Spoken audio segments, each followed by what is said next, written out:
I'm not a devious man by nature, but when you're unarmed, your tactics might gotta be downright Archimedean. Surly Joe the gambler, he will gamble nevermore. His days of stud and hold'em, they are done. It was long about last April he stepped into this saloon.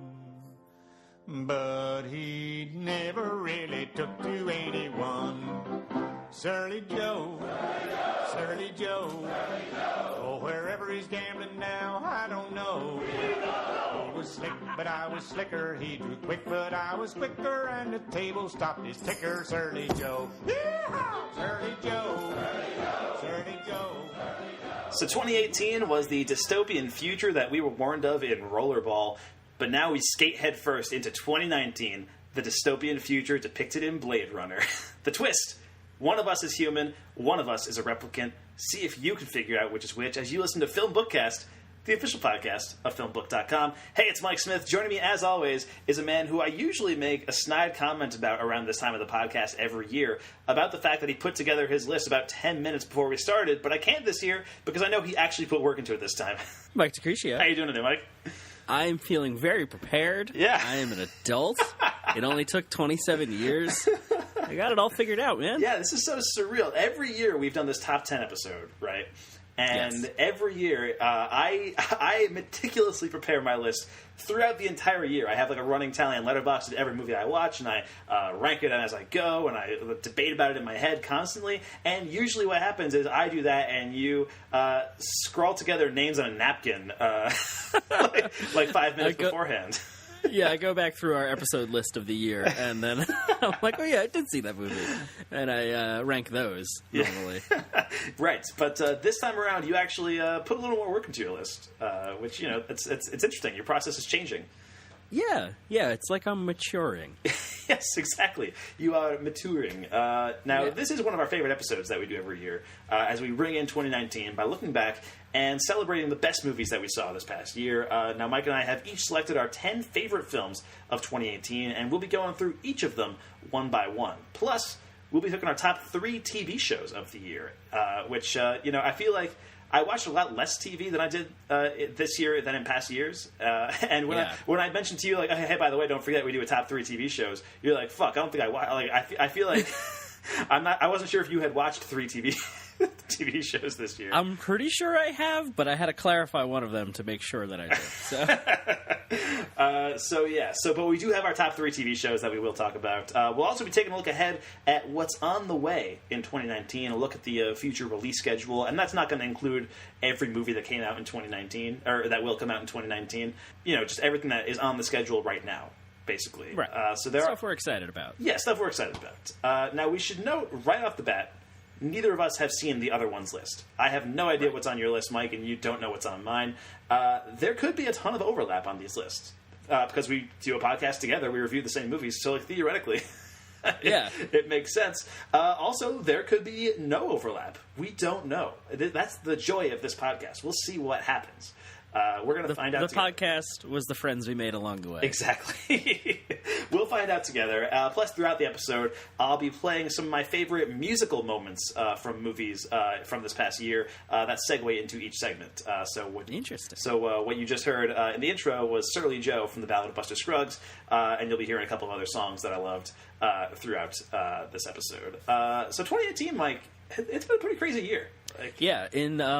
I think my new favorite way to describe it was from Jim Sterling, who's a video game reviewer on YouTube, and said 2018 is the longest year that has ever been a year long.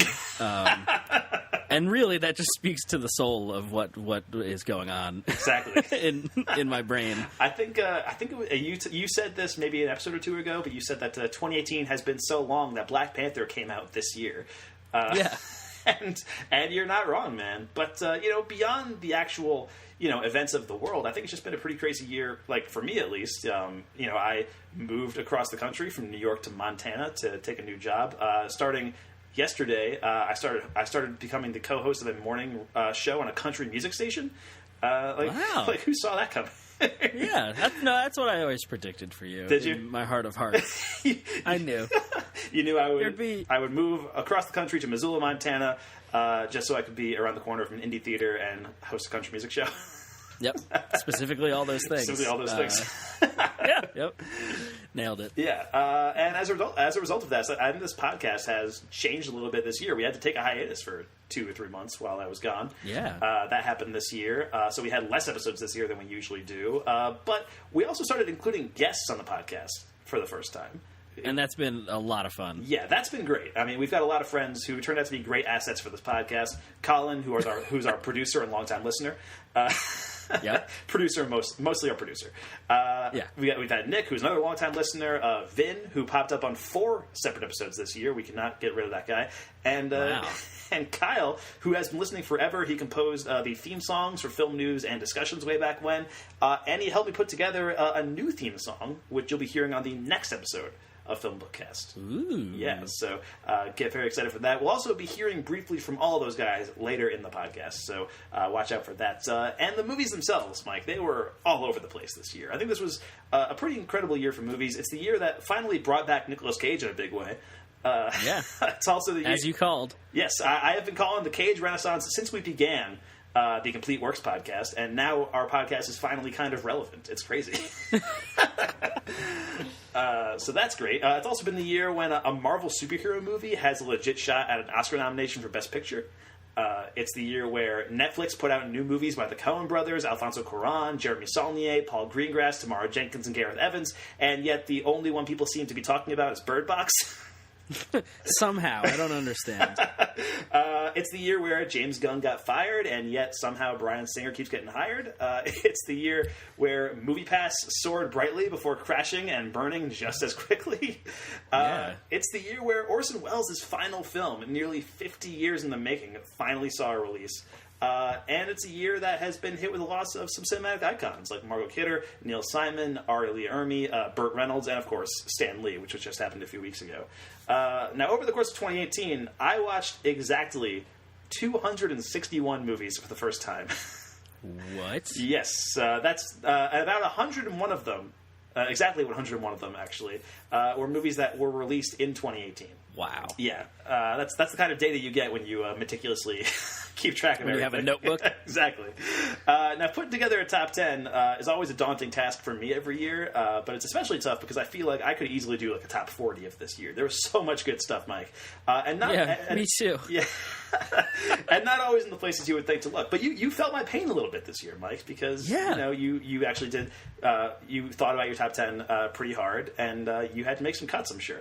I feel when I really enjoy a movie, I feel like a personal protectiveness for it, and for me to tell no, you're number 11, that hurts, man. That's tough. It's rough, but it's what we must do because we decided on a top 10, and we can't ever stray from that, you know? No, yes. The rules. The 11th law was there shall only be 10 choices. Never mind. And then the 11th law was cut off because there's only 10. Yes, exactly. Anyway, so yeah, that is our long-winded intro. All this to say, we got to get into some stuff. So usually we start with our top 10 films and then do our top 3 TV shows. But Mike, you suggested that maybe we start with the TV shows because the films are the main event. That's why we're all here. Yeah, right? This is the early ticket fight, the top 3 movies. Exactly. And then the title match is the top 10 movies. Yeah, fair enough. So let's get right into it. Let's get into our top 3 TV shows of 2018. Straight up into an animal. Animal? Yes, any animal. Boom, pow, yeah, I'm a kitty now. Oh! Check out my kitty meow. The star, the fire, the live, the wire, the alien princess in my alien attire, the energy blast, the supersonic speed. Oh, the yes indeed. Booyah, booyah, go my cannon blast the cyborg. Woo, baby, Mr. High-Tech Master. What? Mr. Meatball Disaster. What? Mr. Boom Boom Blaster.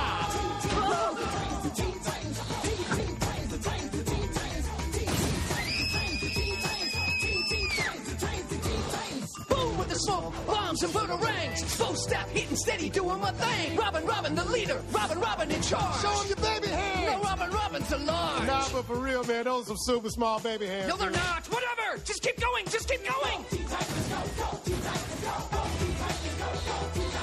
Waving his head to drop it on you even harder.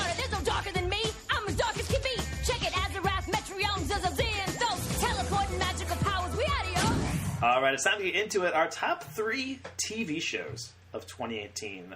Mike, you're going to start us off. What is your number 3 show? Actually, before we begin, do you have any honorable mentions that you want to throw out there before you get into our list?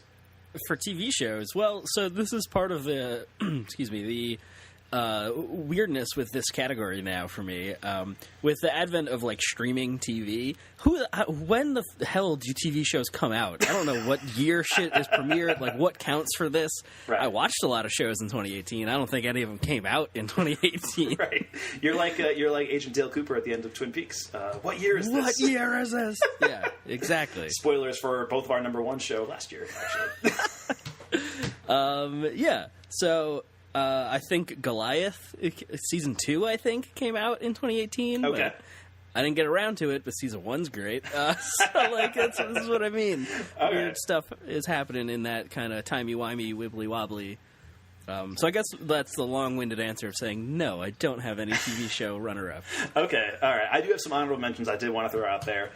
Better Call Saul season 4 was this past year. Maybe Better Call Saul's best season. It was fantastic. And it really, like, it's crazy because the show has been tying into Breaking Bad, like, more and more, but it still feels like its own thing, and it's pretty great. Also, The Good Place, which the last, like, 3 episodes of season 2 aired this year, and the first, like, 10 episodes of season 3. And it's, you know, weird network TV things. But, yeah, still a very good show. Still a big fan of that. Brooklyn Nine-Nine, which was canceled and then resurrected. The back half of season 5 aired this year. And season 6 starts up in just a couple days. The Last Man on Earth, which was also canceled and not resurrected. Still pretty upset about that. But had a very good final season. It's Always Sunny in Philadelphia, which had an amazing season this year. Like, it's season 13. And it was one of its best seasons, honestly. Like, it was shocking how good season 13 of It's Always Sunny was. Sharp Objects on HBO, which was a miniseries with Amy Adams. That was a very good show.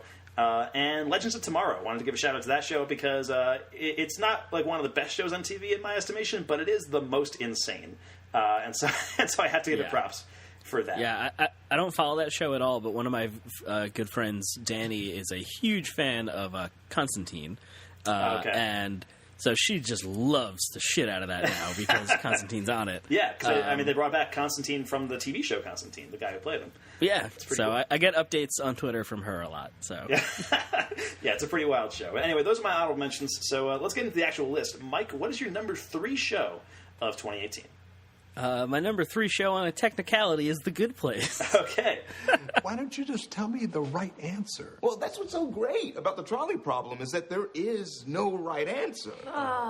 This is why everyone hates moral philosophy professors. I'm on your side here, dude, but he is not wrong. Okay, Michael, trust me. When it comes to human ethics, I just know more than you. I've been studying it my whole life. It's just that it's so theoretical, you know? I mean, you know, maybe there's a more concrete approach. Here, let's try this. Oh, God! Michael, what did you do? I made the trolley problem real so we could see how the ethics would actually play out. There are 5 workers on this track and 1 over there. Here are the levers to switch the tracks. Make a choice. The thing is, I mean, ethically speaking... No time, dude! Make a decision! Well, it's tricky! I mean, on the one hand, if you ascribe to a purely utilitarian worldview... Okay, so, what did we learn? Now, why on a technicality, Mike? Well, as you said, the last couple episodes of season 2 came out in 2018, and I haven't watched season 3 yet, and that's the majority that has aired so far in 2018. So I'm kind of on that in between life. I did watch all of season 2 in 2018. I think actually both seasons, 1 and 2. Yeah, I'm pretty sure I made you watch The Good Place this year. Actually, yeah. So like overall, as an experience in 2018, The Good Place is my number 3 show.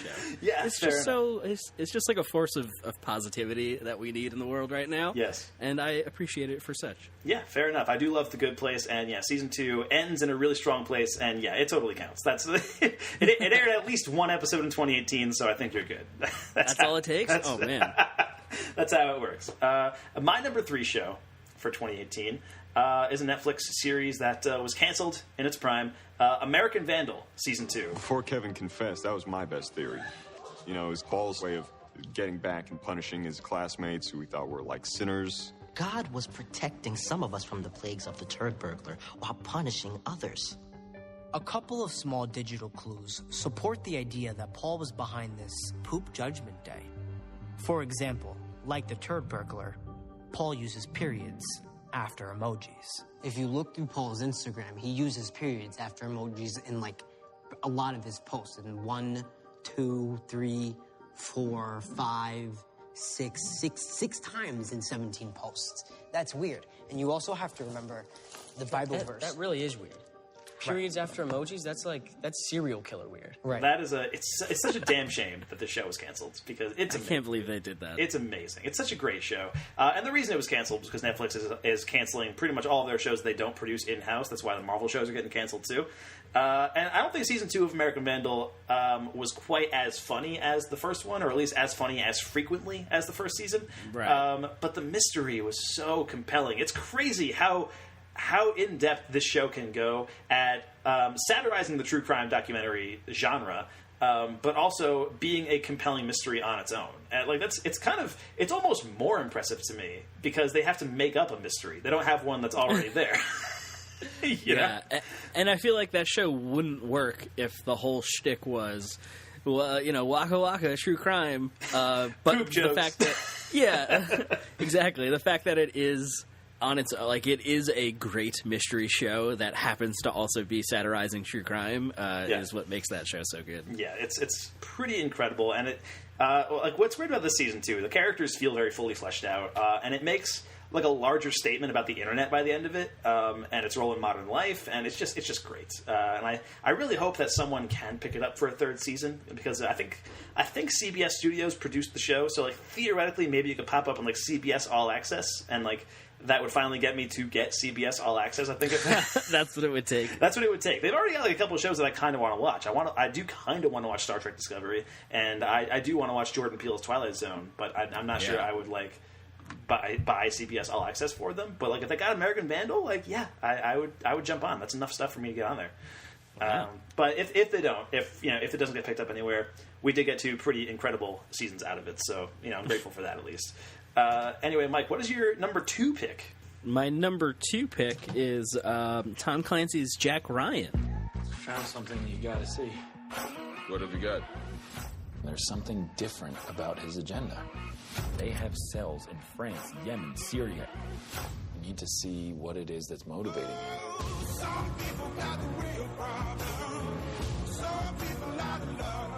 I'm only human after all. We have to chase this down.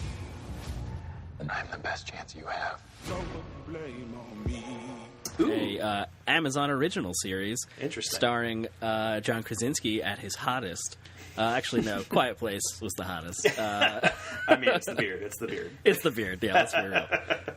I feel sort of bad where it's like, this is one of the shows that I know came out this year. So it's definitely going on there. Yes, your TV list kind of took over your movies list from years past, it sounds like. Yeah, kind of, a little bit. Luckily, it's only 3. Yeah. But yeah, I mean, this I know I used this as a discussion, I think, over the summer. But yeah, this was a great action espionage kind of thing. It's Tom Clancy stuff. Like, we all know what that entails. Sure. Great performances from John Krasinski and everybody, the surrounding cast and stuff. So yeah, it was a good time. Cool. Yeah, that is Jack Ryan, and it's on Amazon Prime right now. I did not watch that, and I've heard it's pretty good. It's one of the, but it's also one of those things where it's like there's so much TV shows I do want to watch, and for me, like that's kind of, it's not like high up on the list for me. Like there's like you don't have that 24 itch, because that's really what this scratches, like that kind of show. But it has the benefit of being not a network show, so it could be kind of violent and graphic and stuff when it needs to do that. Okay. Yeah, cool. So that is Jack Ryan on Amazon Prime. My number 2 of the year is an HBO series, The Deuce, Season 2. It's kind of shabby in here. It's your idea of an office? Serves its purpose. That's a nice uniform you got on. Shouldn't you have your name embroidered across your chest? Say what you came here for. Laurie Madison and me, we ended our business arrangement. But I still own a piece of her previous work in perpetuity. what you producers call my points.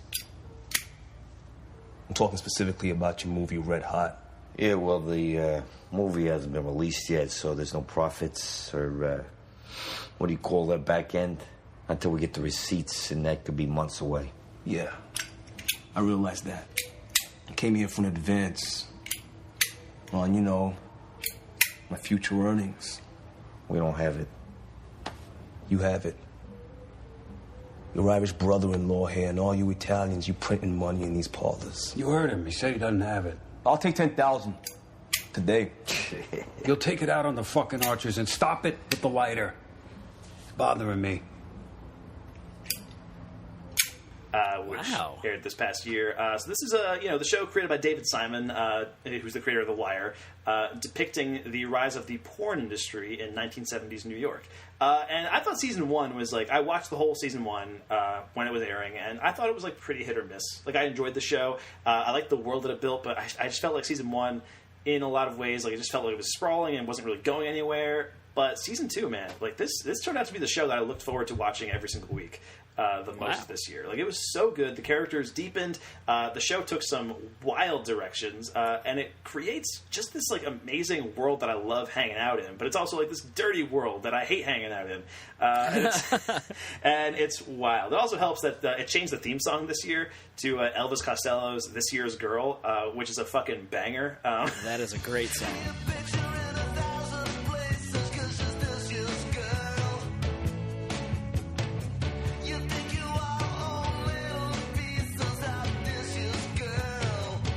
Yeah, every time I would turn on, that it would have the cold open and then it would cut right into the theme song, and I would just be so jazzed for the rest of the episode because I heard that song. So maybe that's all it was. Maybe the show is exactly the same, but it's playing that song now. That might be it. You got tricked. That might be it. But the cast in the show is incredible. I mean, Maggie Gyllenhaal has been doing some awesome work on this show. Emily Mead, also very good. James Franco playing a dual role is good in the show too. It really scratches that kind of seedy New York itch that I love. And yeah, that's The Deuce season 2 on HBO right now. I believe season 3 is going to be the final season. And hopefully that airs sometime in 2019. Because I really want to see more of this universe that they've created. Is it not the real world? Well, it's the real world. Dirty. It's the real world, but it very expertly captures 70s New York in a way that I feel I don't know. It doesn't really get captured on film that much anymore. It used to back in the 70s, naturally. Odd, but because New York had cleaned up over time. It's not the seedy, crime-ridden place it once was, which is probably good for the city, but it's bad for movies. Okay, fair. That's fair. That's all I can say. It captures that essence of New York really well. But yeah, that is The Deuce season 2. So yeah, let's move on to our number 1 picks for our top TV shows of 2018. Mike, what's yours? My number 1 pick is Dead Wax, a Shudder original series. We're looking for the Lytton lacquer. What is it? A single copy of a record pressed by Lyle Lytton that was never released. Anyone who's heard it is dead or insane.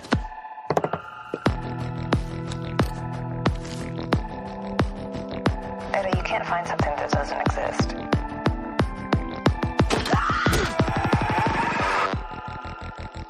I'm gonna find it. We're gonna listen. Whoa, I did not see that one coming. Curveball. I have not heard of that show. Really? I feel like I might have seen the title at some point, but I don't know it. Yeah, so this stars, I believe the actress's name is Hannah Gross. She was the girlfriend in Mindhunter, the college student Okay, I girlfriend. just started watching Mindhunter, actually, so I know what you're talking about. Nice. Yeah, her. And it's very much my shit. It is a kind of thriller, neo-noir sort of thing set in the underground world of limited vinyl collecting. It's this very bizarre, really? It's kind of sets it up as this is the coolest shit ever. It treats it very not a joke. And it's people breaking into houses to steal the single pressing of this vinyl that exists anymore and stuff like that. Ted Raimi's in it, and it's very bizarre. And it's one of those kind of things that reminds me sort of the Black Tapes podcast. It's about this vinyl that if you listen to will drive you insane and kind of stuff. And it's she steals it by accident, and like all these kind of things. It's weird. It's just, it's a Shudder original series on a horror. Shudder is a horror streaming service. Yeah. So it gets very David Lynch in the end, like weird shit. And I just like had a total blast with it. I just loved that world, like badass cigarette smoking, like sunglass wearing vinyl thieves. Like what? Like I don't know. It's so cool. And I had a lot of fun with it. And the episodes kind of vary between 10 minutes to 20 minutes. So it was like a real quick, I think it's 8 episodes or something like that. So yeah, that's my number one pick is Dead Wax. Dead Wax. When did you watch this? Because I feel like you would have brought this up in FilmBookCast at some point, and I would remember that description. Like, yeah. Within the last couple weeks when I was doing my marathon, I got to watch all these movies that I missed. I watched it in there. Okay, cool. Yes, that's Dead Wax, and that's on Shudder. That sounds amazing. Like I got to watch that at some point. It's great. And that is available on Shudder, the horror streaming service. And actually, speaking of, you mentioned Ted Raimi, which reminded me of another honorable mention that I want to throw out there. Ash vs. Evil Dead ended this year. Hey, kiddo, rise and shine. You sleep okay? Go away. Look, last night was the first time you experienced a full-on, balls-out, pedal-to-the-metal demon spawn attack. And look, that's rough, I know. Now, if you want to stay in bed all day, that's totally fine. Because I'm one of those cool dads like you see in the movies. I just want my mom back. That's the one thing I can't pull out of my butt. Season 3, its final season, in which the show was unceremoniously canceled. It was a great season of TV. Bruce Campbell nails it. He's the best at what he does. And the show built a great ensemble cast around him, too, which is great. Dana De Lorenzo, in particular, I really love. But yeah, Ash vs. Evil Dead was a great show, and it ends perfectly. Like, even though the show was canceled, it ends on a note that feels very Evil Dead. Like, it feels very much in the spirit of, like, what happens in Evil Dead 2 and Army of Darkness. Like, where those movies end, like, that's kind of what this one does, too. And so, I would recommend, if you're an Evil Dead fan and you haven't watched Ash vs. Evil Dead, do it. It's fantastic. I need to get back on that and finish the last 2 seasons. Yeah, you should. It's great. Anyways, I believe it's on Netflix. I'm not sure if season 3's on there yet, but the first 2 are on Netflix. Yeah. So there's that. Anyway, let's get into my number one pick for TV in 2018. And that is BoJack Horseman Season 5. I always forget how tiny and Dickensian this place is. It's really great how you don't need nice things to be happy. Yes, I agree. What do you want? For the last couple months, I've had work to distract me, but now that we're on Strangle hiatus, I can't stop thinking about that thing that happened the night of the FilmBook premiere. Strangle hiatus? Diane, stay on topic.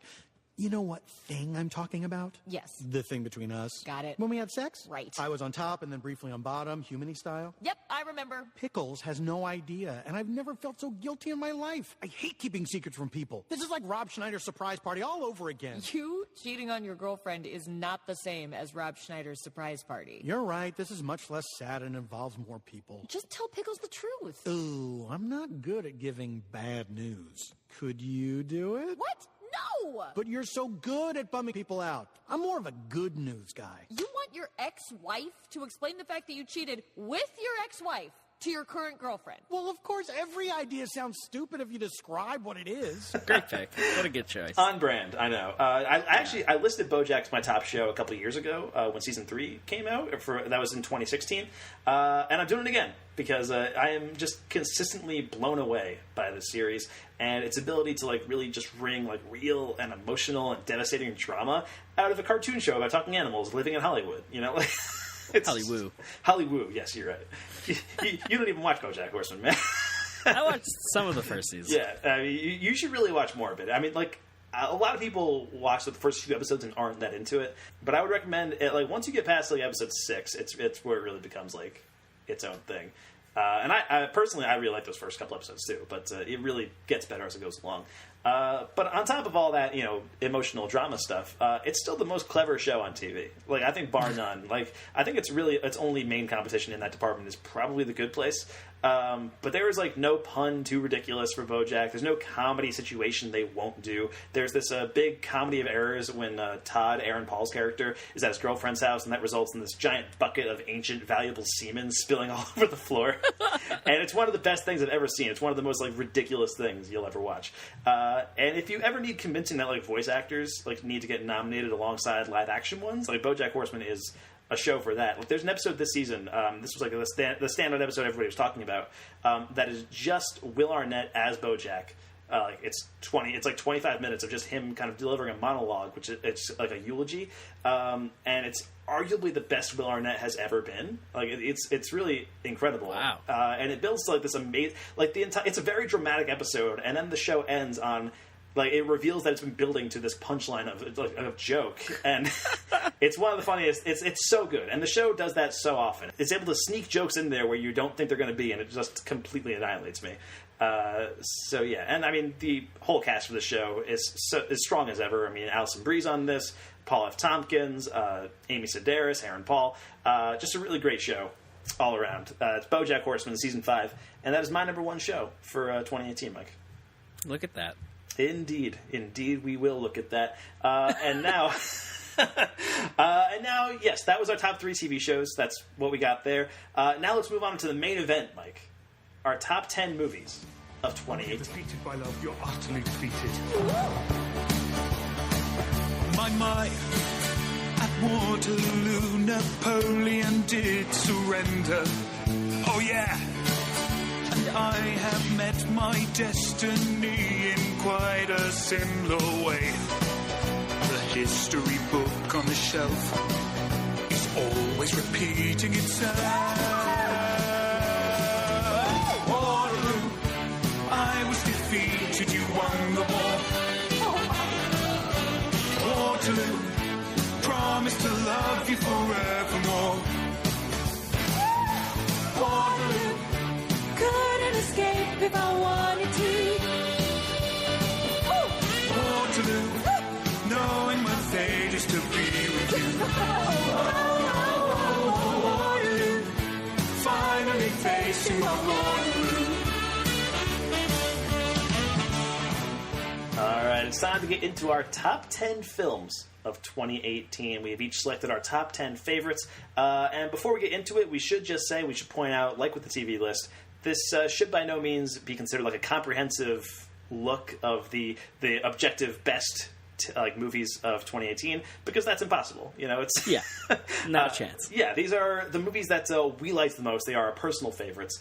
And even despite all that, like I mentioned that I've seen about 100 movies from 2018, there's still like a bunch of stuff that I really want to watch from this past year that are like really does have like a good chance of what I know about those movies, like they have a good chance of making my top 10 at like when I do see them. So like movies like If Beale Street Could Talk is a big one. That's really like the biggest one for me. That's the one that has not opened near me yet, but that's the new Barry Jenkins movie. Burning, which I'm actually seeing this weekend. Anna and the Apocalypse, which is a movie that seems like so up my alley, but it is not playing anywhere near me. A couple of Netflix movies I haven't had the chance to watch, like Apostle and Private Life. Also the Peter Jackson World War I documentary, They Shall Not Grow Old, not playing anywhere near me yet. So yeah, there are movies that I haven't seen that could make the list at some point, and if they do, I'll mention it in a FilmBookCast, like, hey, update the list or whatever, for anybody who cares. But yeah, Colin in the minutes will fix it. Yes, exactly. Fix it in post. So before we get into our top 10, Mike, we got some honorable mentions to talk about. What do you got? So should I say my number 13 or just like these 3 movies? I'm not sure how we want to go about that. You can just say these 3 movies. It's fine. Okay. Whatever you want to do. Sorry for that housekeeping on air. That's fine. Yeah, these 3 movies.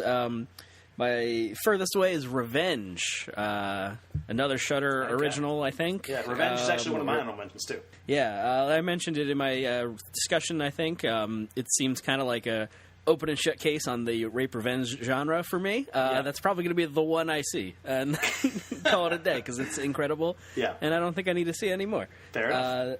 Other honorable mention is Game Night. Okay. Yeah, I had a blast with this movie. It's something I did not expect to be as good as... Like, it has no right to be so fucking good. It's an incredible action movie and hilarious. It's just wonderful. Yeah. And then my last runner-up is The House That Jack Built. Okay. Lars von Trier's newest movie. I think you just used it as a discussion recently, right? I did, yes. It was just disturbing, and, man, I feel dirty for even putting it this close to my numbers. Putting it that close to my top 10, just like on a personal level, but it's so good. We could do a whole episode, just like a whole 2 hours on just the house that Jack built. Yeah, there's a lot to unpack with that movie. That's actually one of my honorable mentions as well. Both Revenge and House Jack Built made the cut for me for runner-ups. House Jack Built actually would consider that my number 11. Like that's where it is for me too. Is it really? Yeah, it's so. It is like it's such a weird movie, and it's like you feel like gross watching it, but also like it's often very funny, and it's often like very disturbing, and like you can't. It's one of those things you can't look away, and it feels like a very like definitive artistic statement from Lars von Trier. So I honestly like I could see that being like his retirement movie. Like I feel like he's like I kind of hope it is. It feels like it encapsulates everything about Lars von Trier in one movie. But anyway, that's the House of Jack Bill. Also, Revenge, awesome movie, great directorial debut from Coralie Fargeau, and Matilda Lutz, I believe, is the main actress in that movie. She's great, great like action, great horror, and it's shot so well. It's really cool. And then I have 3 other honorable mentions here. I have A Simple Favor, which is the new movie from Paul Feig, starring Blake Lively and Anna Kendrick. And this movie is a very campy version of Gone Girl, basically. And I loved it for that. It's so much fun. I feel like this movie was pretty divisive when it came out. A lot of people didn't really know what to make of it because there's like it's sort of like a thrilling mystery, but also there's like really goofy comedy bits. But like I loved that about it. Like it was so much fun to watch. And Blake Lively is actually fantastic in this movie. I was a big fan of her, and I've been saying Blake Lively was actually a really underrated actress for a couple of years now. She was great in The Shallows, by the way. You should watch The Shallows at some point. Oh my god! But it's A Simple Favor. Also, The Hate You Give is another honorable mention I've got, which was a pretty fantastic look at race relations, but done. There was a bunch of really great movies this past year that dealt with the black experience in suburban or white culture, and The Hate You Give, I think, does it in a really interesting way because it's all told from the perspective of a teenage girl. And it's some of it plays like a young adult teenage drama, but at the same time, there's some really serious issues going on there. And I thought that was a really fascinating contrast. So, The Hate You Give, very, very good. And then my final honorable mention is Bodied, the new movie directed by Joseph Kahn, who is the director of Detention, which is a cult movie that I like a lot. And Bodied is a movie that's on YouTube Premium right now.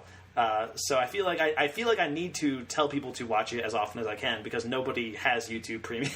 Nobody's heard of this movie. So I got a free trial for YouTube Premium because I heard such good things about this movie for a long time. This played at Fantastic Fest in 2017, and everybody who was there has been talking about it for a year, basically. And so when it hit YouTube, I was like, I got to watch this, and I did, and I loved it. It's like an underdog sports movie essentially, but it's set in the world of battle rap, and it's super funny, and it's also like it really examines the place of battle rap in modern culture, and I found that really fascinating. It's Bodied. I've actually watched it twice already because I wanted to watch it again before my free trial for YouTube Premium expired. Nice. There we go. And I might, like, if it hits Blu-ray or something, I'll probably get it on that. Yeah, we'll see. Yeah, we'll see. I just watched it recently also. It's great. Okay. Yeah, very cool. All right, so that is our honorable mentions for 2018. Mike, those were the runners-up, the ones that almost made the top 10 for both of us, but just couldn't get there.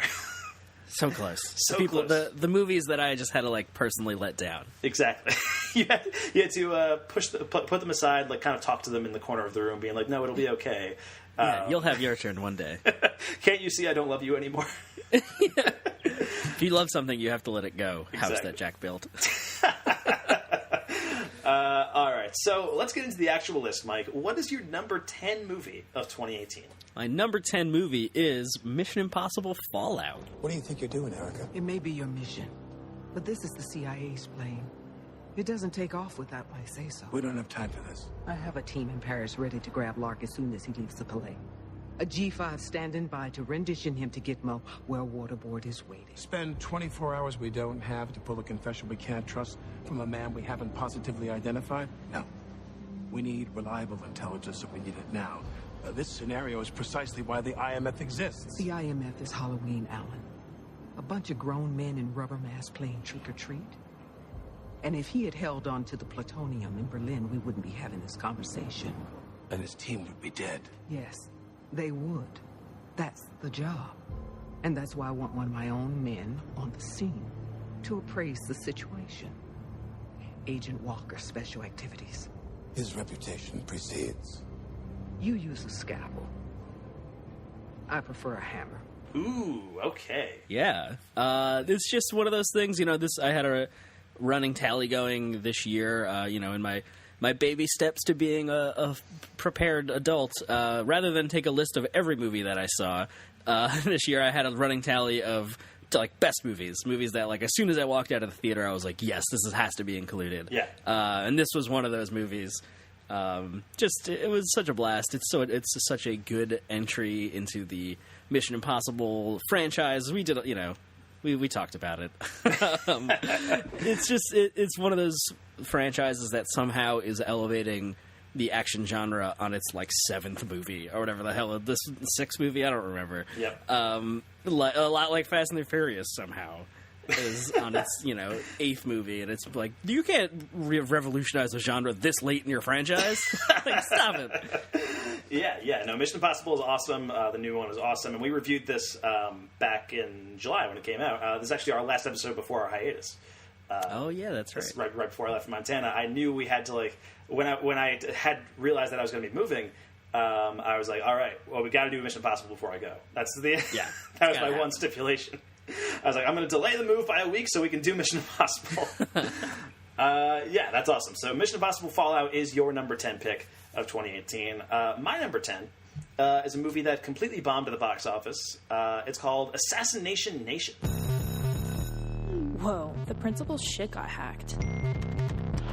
Dude's fucking butt. I don't have any sympathy for people that get their shit hacked. For real?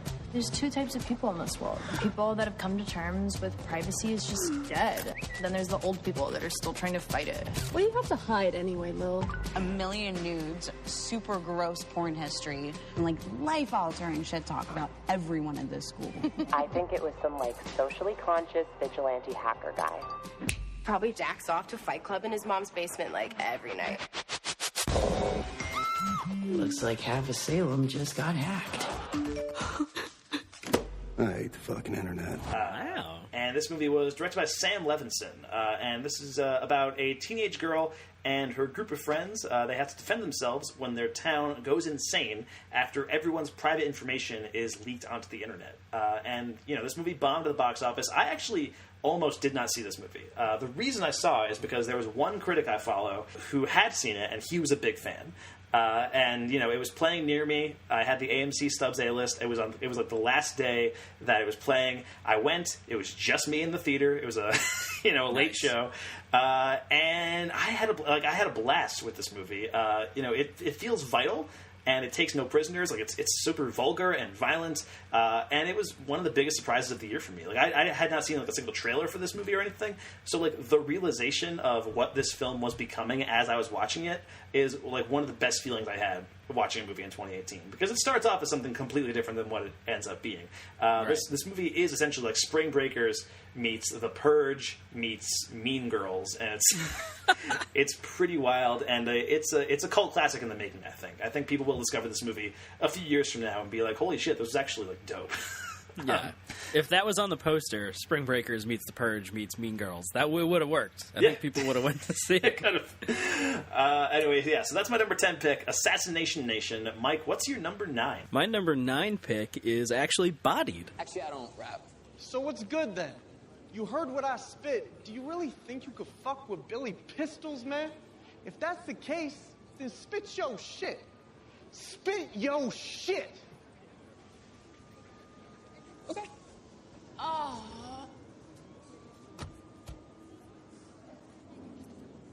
You're here trying to battle Ben Grimm, because he's got the kind of stardom you seek.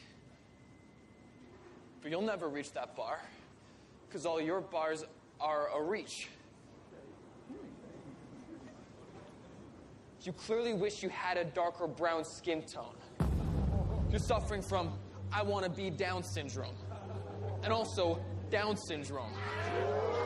You've been a dad since you were still a teen, but it's not how it really seems. That kid is not your son. He doesn't have a single Billie Jean.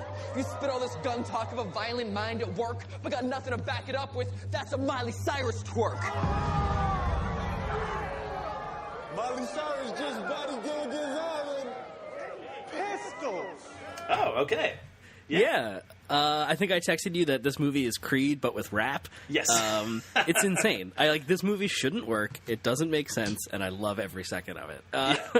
Well, it makes sense as a movie. It's not, like, bizarre. It's just, like, this concept shouldn't work.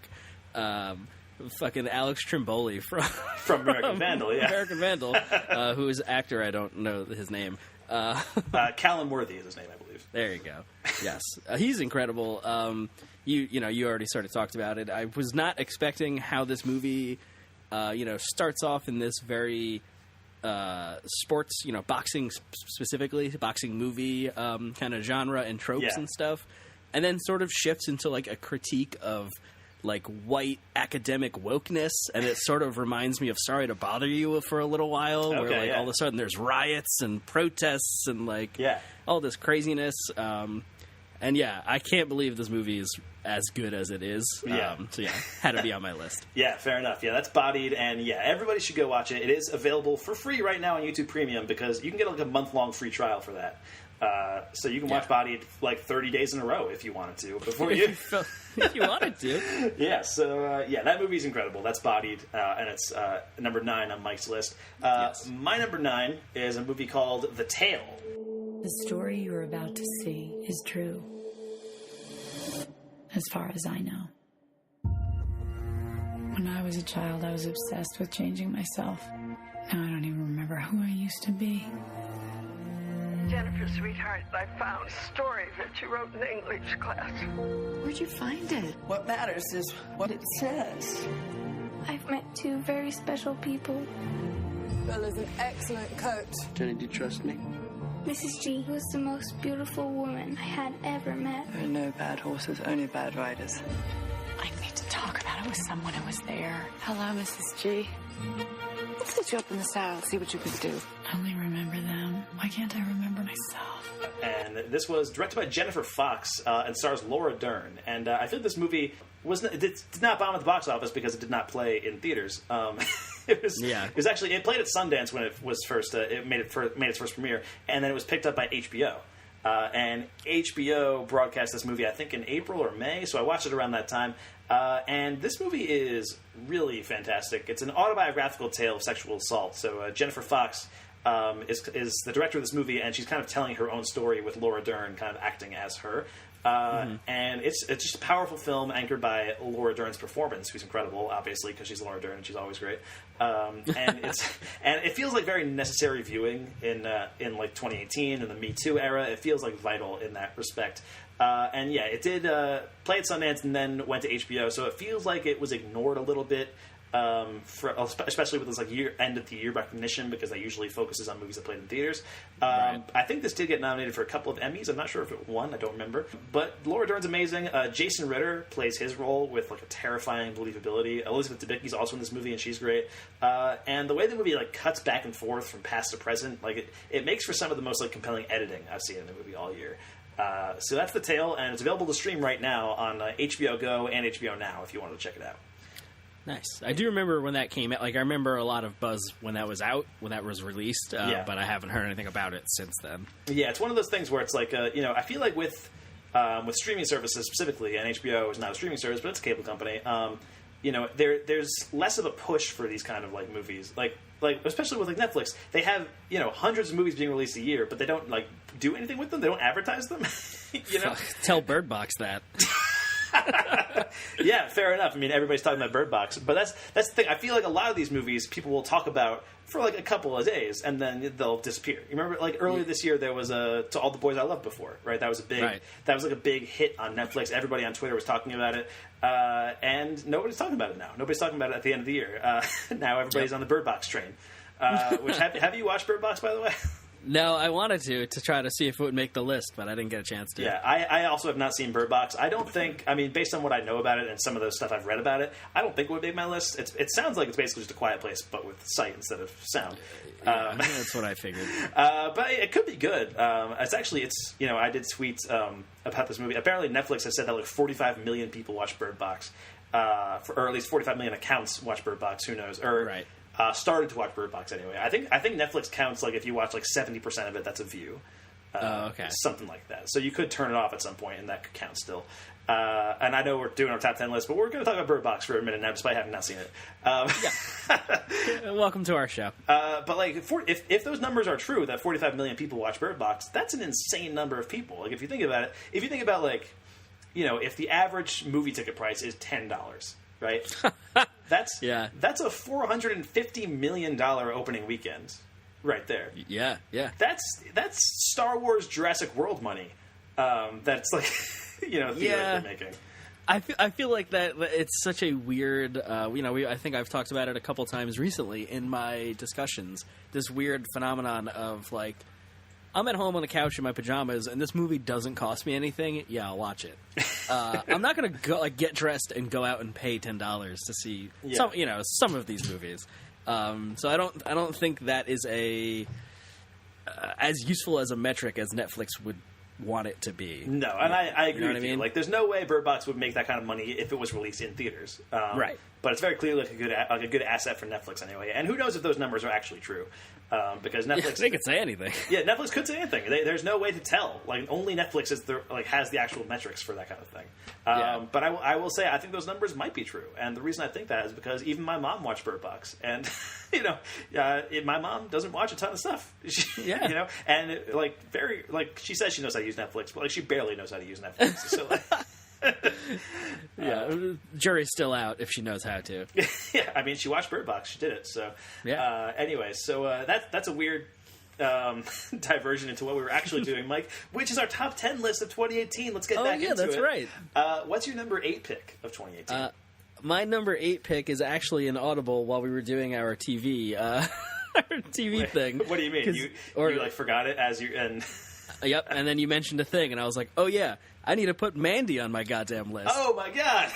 What am I doing? You and that ugly little whore. You think you're so in love? I'll show you love. Lucy? Neil.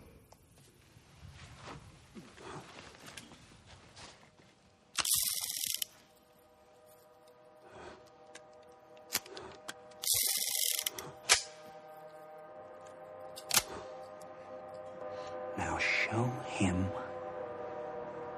how much you love me.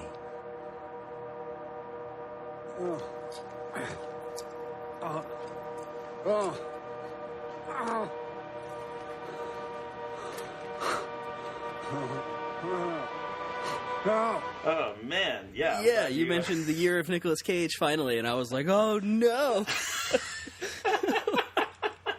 So, baby steps to being prepared. I'm not all the way there yet. Fair enough. Yeah, so... Mandy, it's fucking great. It's weird. It's awesome.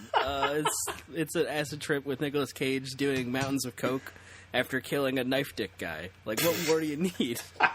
That was the best description of Mandy I could have possibly heard. And yeah, as you know, we do this Nicolas Cage podcast on the side, The Complete Works. We're 64 episodes deep into that, I think, at this point. And yeah, so we're huge Nicolas Cage fans. So it's been like gratifying to see Nicolas Cage really make his comeback this year. I mean, Mandy was huge. Mom and Dad was pretty critically acclaimed. He was in Spider-Verse and Teen Titans Go to the Movies. Like, he's been in a lot of stuff in 2018. And there's stuff that people saw. Like, that's the thing. You know what's crazy?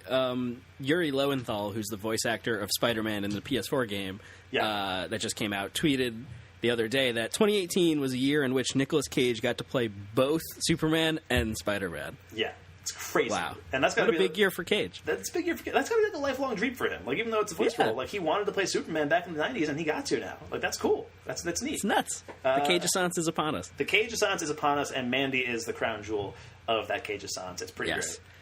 So, yeah. Let's get into my number 8 for the year, which is one that you've already mentioned. Mission Impossible Fallout. I know what you're thinking. Maybe they're not here for you. Maybe they're just here for me. Are you willing to take that chance? You have something I want. Right now, that makes me the only person you can trust to get you out of here alive. I think I'd like to go home now. Nice. Which is the new Mission Impossible, directed by Chris McQuarrie. And yeah, I mean, I think, at this point, Mission Impossible is just Hollywood's most consistently dependable franchise. Like, I feel like at this point, I'll go into Mission Impossible knowing that I'm pretty much going to enjoy it. And there are other franchises. Like, I think with Marvel movies, I usually enjoy Marvel movies, right? That kind of thing. Yeah. And with Star Wars movies, I usually enjoy Star Wars movies, except for this year. But and even that was a snide reference. I did enjoy Son of Solo, but. With Mission Impossible, it just feels like it's consistently great every single time, and it's always showing me stuff that I haven't seen before. And any action movie would consider itself lucky to just have one of Mission Impossible Fallout's sequences, and Fallout has 10 of them that are that are insane. It's the whole movie, and it's crazy. It's crazy. Tom Cruise is a maniac. Chris McQuarrie is his enabler. And you come for the Halo jump, you stay for the bathroom brawl, and then the motorcycle chase, and then the foot chase that features the best running of Tom Cruise's career, and then the helicopter duel amidst rocky terrain. This movie has everything. I feel like Stefan from SNL. Mission Impossible has everything. Oh my god, that's the best Stefan reference of all time, and you're not wrong at all. Exactly, and it does lack some of the humor of previous Mission Impossibles. I would say it kind of forgoes the team dynamic for a lot of the movie, which is one of the things I like about Mission Impossible. But it makes up for it with just nonstop thrills. This movie is awesome, and I was watching. I was traveling back and forth from New York to Missoula. For Christmas and that kind of stuff, but I was watching. I was catching up on some 2018 movies, and I started watching Skyscraper, the Rock movie, because I hadn't seen it, and I was like, I like The Rock, and this seems like a fine enough plane movie. A movie that that's exactly what that seems like on the plane, and it'd be fine. The problem was that the movie Skyscraper was pretty bad. And the guy in the seat in front of me was watching Mission Impossible, and my eye kept getting drawn. It's a Mission Impossible Fallout, and I was like, "Oh man, this scene is so good!" And I was just watching. I couldn't hear what was going on his TV. Yeah. I was just watching Mission Impossible instead of watching the movie that was on my TV, Skyscraper, and I regret that. It was great. But at the same time, it also feels like kind of sacrilege to watch Mission Impossible Fallout on a plane. But still, yeah, I do like the mental image of you listening to Skyscraper and watching Mission Impossible Fallout. It was quite an experience. But anyway, let's move on from that. Mike, what's your number 7 movie of 2018? My number 7 movie is Avengers: Infinity War. Everybody stay where you are. Chill the F out. I'm gonna ask you this one time. Where is Gamora? Yeah, I'll do you one better. Who's Gamora? I'll do you one better. Why is Gamora? Tell me where the girl is, or I swear to you, I'm gonna French fry this little freak. Let's do it. You shoot my guy and I'll blast him. Let's go. Do it, Quill. I can take it. No, he can't take it. She's right, you can't. Oh yeah? You don't want to tell me where she is? That's fine. I'll kill all 3 of you and I'll beat it out of Thanos myself. Starting with you. Wait, what? Thanos? All right, let me ask you this one time. What master do you serve? What master do I serve? What am I supposed to say, Jesus? You're from Earth. I'm not from Earth, I'm from Missouri. Yeah, that's on Earth, dipshit. What are you hassling us for? So you're not with Thanos? With Thanos? No. I'm here to kill Thanos. He took my girl. Wait, who are you? We're the Avengers, man. You're the ones Thor told us about. You know Thor? Yeah. Tall guy, not that good looking, needed saving. Where is he now? Okay. Yeah. I was curious if this would make your list. I almost had it in my honorable mentions, and I took it off just to put in because I wanted to focus more on the smaller stuff. But I also figured it might make your list, so I figured we could talk about it now. Yeah, I honestly, before we started, I swapped it. I moved it lower. I had it higher in the list, so I moved it down to number 7, which, it's still in there. It made it. Sure, yeah. What more do I need to say about Avengers: Infinity War? It's incredible. It's a blast. It's sad and great action, and we're gonna see the end game soon. Yeah. It's gonna I feel weird whenever I put a Marvel movie on here because it's we talk about them so much. I think I'm out of things to say about these Marvel movies right now. That's totally fair. I did rewatch Infinity War recently because I got the Blu-ray on Black Friday for $7, by the way, which is the cheapest it will ever be. Just throwing that out there. Mistake. You did because with the Disney with the Marvel movies and stuff, with anything that Disney puts out on Blu-ray, it's always $20 to $30, and it usually stays there. It never drops. And I hate that. I hate it so much. But luckily, every year there's Black Friday, and that's when those movies drop down to like $7 or whatever. And it only happens like once though. It's always like the recent stuff. So last year I was able to pick up Guardians 2 and Spider-Man: Homecoming for like really cheap. And this year I picked up Infinity War and Black Panther for like $7 each. It was awesome. I highly recommend. This is like your cheat into buying a Marvel movie is to wait for Black Friday, get on Amazon, and jump on that real quick. The year it came out. Yeah, it has to be the year it came out. And you're going to miss out on some of them because of that. Like Thor Ragnarok came out on Blu-ray like in February, so it didn't. Yeah. So that didn't happen. But I bought Thor Ragnarok on Blu-ray anyway because it's awesome.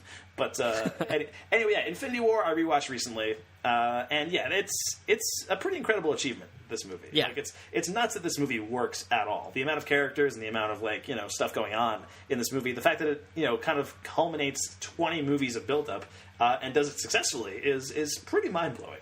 The fact that we can even comprehend this movie. is wild. Yeah, and it's a blast. It's one of those things where the Marvel movies have gotten so huge now that they can do pretty much anything they want and people will eat it up. It's kind of crazy how they'll bring back a character a supporting character from a movie from 10 years ago and you can watch it in opening night and people will be like, oh shit, it's that guy, and that kind of thing. It's really cool. So Avengers: Infinity War, and we're gonna get Endgame in 2019, and I am pretty confident they're going to knock it out of the park. I feel like they're Marvel is a dependable brand at this point, generally speaking, and the Russos are very good at what they do. And I think this is I think it was the Slash Filmcast who said this back when Infinity War came out, or maybe a little while later. But we are living in the only time ever that people will not know how Avengers: Infinity War wraps up. This is the time between Infinity War and Endgame, this 1 year span, this is the only time we'll ever not know what happens next. That's insane. It's kind of nuts to think about when you think about it that way, right? What the fuck? We gotta stop. We gotta shut the episode off. I need a minute. Gotta take a breather for a second. So I am very eager to see what happens in Endgame, but I'm also kind of just appreciating this period where everyone's kind of in collective suspense about what's going to happen next. Yeah, that's really cool. Yeah, but anyway, so that is Avengers: Infinity War, Mike's number 7. My number 7 is a movie called First Reformed. Jesus didn't want our suffering. He suffered for us. He wants our commitment and our obedience. And what of his creation? The heavens declare the glory of God. God is present everywhere in every plant, every river, every tiny insect. The whole world is a manifestation of his holy presence. I think this is an issue where the church can lead, but they say nothing. The U.S. Congress still denies climate change. Where were we when these people were elected? And this is the new movie directed by Paul Schrader. My warning is that you should not watch First Reformed if you are terrified of climate change, because it will not make you feel better about it. But Ethan Hawke is a preacher in this movie. He's incredible. And he's a preacher who's looking to make a difference in the church, but becoming disillusioned with the church that took him in. And Paul Schrader is a guy who I think is a wildly uneven filmmaker. He's made a lot of lousy movies. A couple of them we're going to cover on the Cage podcast later on. But he's also the screenwriter behind Taxi Driver and Bringing Out the Dead. He's worked with Martin Scorsese a bunch. And I think First Reformed really recalls a lot of those great works with Scorsese. He's able to channel the script really well. And the ending is just one of those things that you see that just makes you sit stunned in the theater for a little while. You kind of have to take a minute and be like, holy shit, I can't move. I kind of just have to sit here for a bit, and then the theater people are being like, you got to get out of here. And I was like, but I can't. We need to sweep up. Please leave.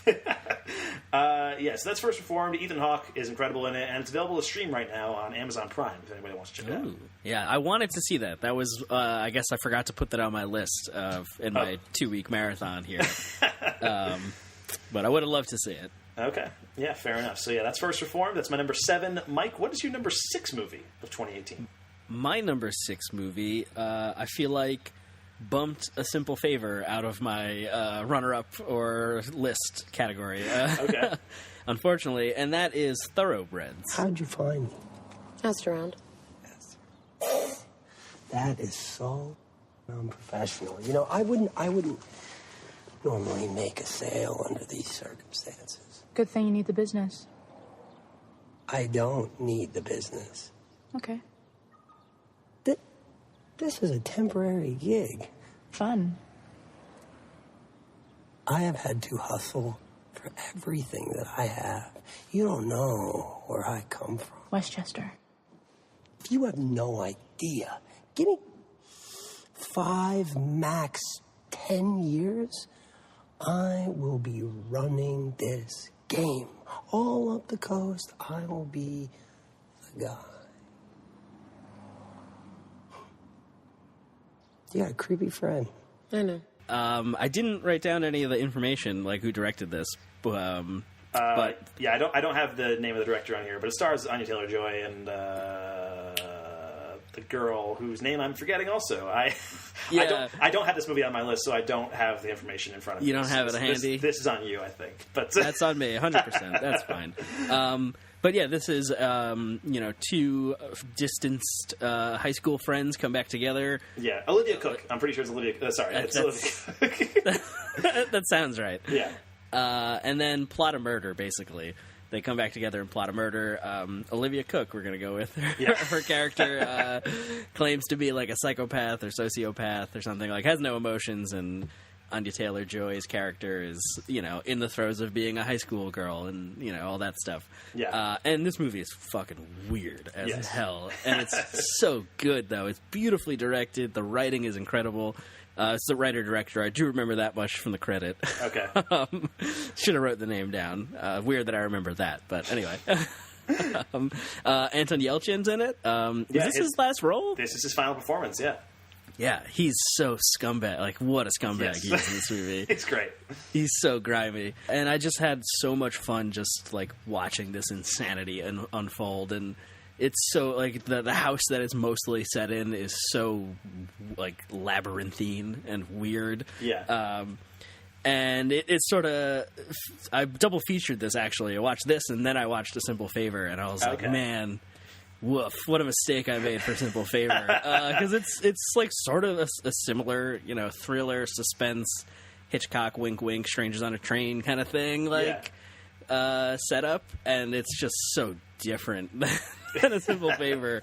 And I honestly felt bad while I was watching Simple Favor. I was like, man, if I watched this yesterday or tomorrow, I'd probably really like this. But yeah, Thoroughbreds. That's Thoroughbreds. Interesting. Yeah, I also saw Thoroughbreds earlier this year, and I had a really good time with it too. I think it's a lot of fun. It's a really dry, very sharp comedy. And also very intense at certain points. And yeah, Anton Yelchin, phenomenal in his final performance. When I saw this, I took a girl that I was seeing at the time. No. And yeah, we'd only been on a few dates at that point, and I don't think she was prepared for what kind of movie this was. Yeah. We weren't dating for much longer after that, but it was worth it because Thoroughbreds is very good. It's very good.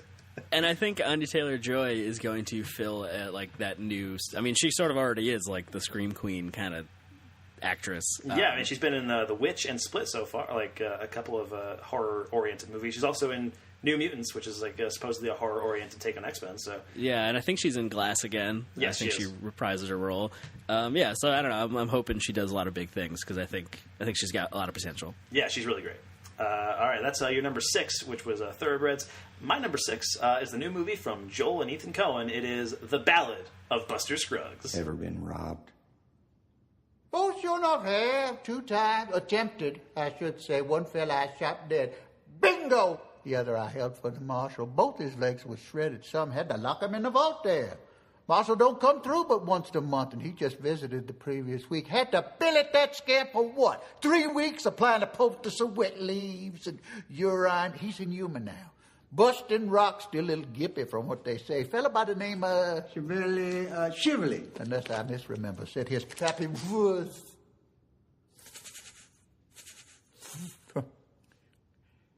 from France. Nice. Yes. When a new Coen Brothers movie comes out, you pay attention. That's, it's one of those things. I've seen everything the Coen Brothers have done. I love their stuff. And, this is a movie that was on Netflix, which is insane to me that like a new Coen Brothers movie came out on Netflix this year. That's just so cool. And there's 6. This movie is 6 like seemingly disconnected Western short films that are all strung together, and they vary wildly in tone and pacing, and they end up containing some of the Coen's best work. I think this is it's not my favorite Coen Brothers movie, but it's like kind of up there. The thing about the Coen Brothers movie is they have so many fucking masterpieces to their name that it's like a movie can make the number 6 in my top 10 and being like, yeah, but it's like mid-tier Coens, like yeah, right. But yeah, it's great. It's so much fun, and we reviewed this in our last episode, so I don't think I have to go too much into this. But it's such a great ensemble cast. Tim Blake Nelson as the singing cowboy, psychopath Buster Scruggs, James Franco as the criminal who can't stop finding his way into the hangman's noose. Tom Waits as the optimistic prospector is Oscar worthy in this movie. I love Tom Waits in this movie. Yeah. And Zoe Kazan as just this timid girl traveling the Oregon Trail is also fantastic. And it's shot beautifully. Bruno Delmonel did the cinematography. Carter Burwell did the score, and the score is fantastic. It just feels.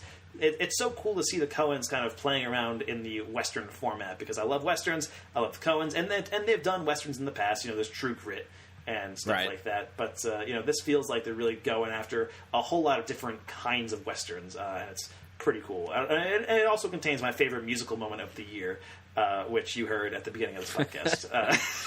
It is incredible. It's pretty incredible. Anyway, so that is The Ballad of Buster Scruggs, and my number 6. Mike, what's your number 5? We're halfway home. We're halfway there, and my number 5 movie is Annihilation. No one knew anything about your unit. I contacted everyone I could. The other partners knew just as little as me. Pakistan again? I don't know where it was or what it was. How is that possible? You must be able to tell me something.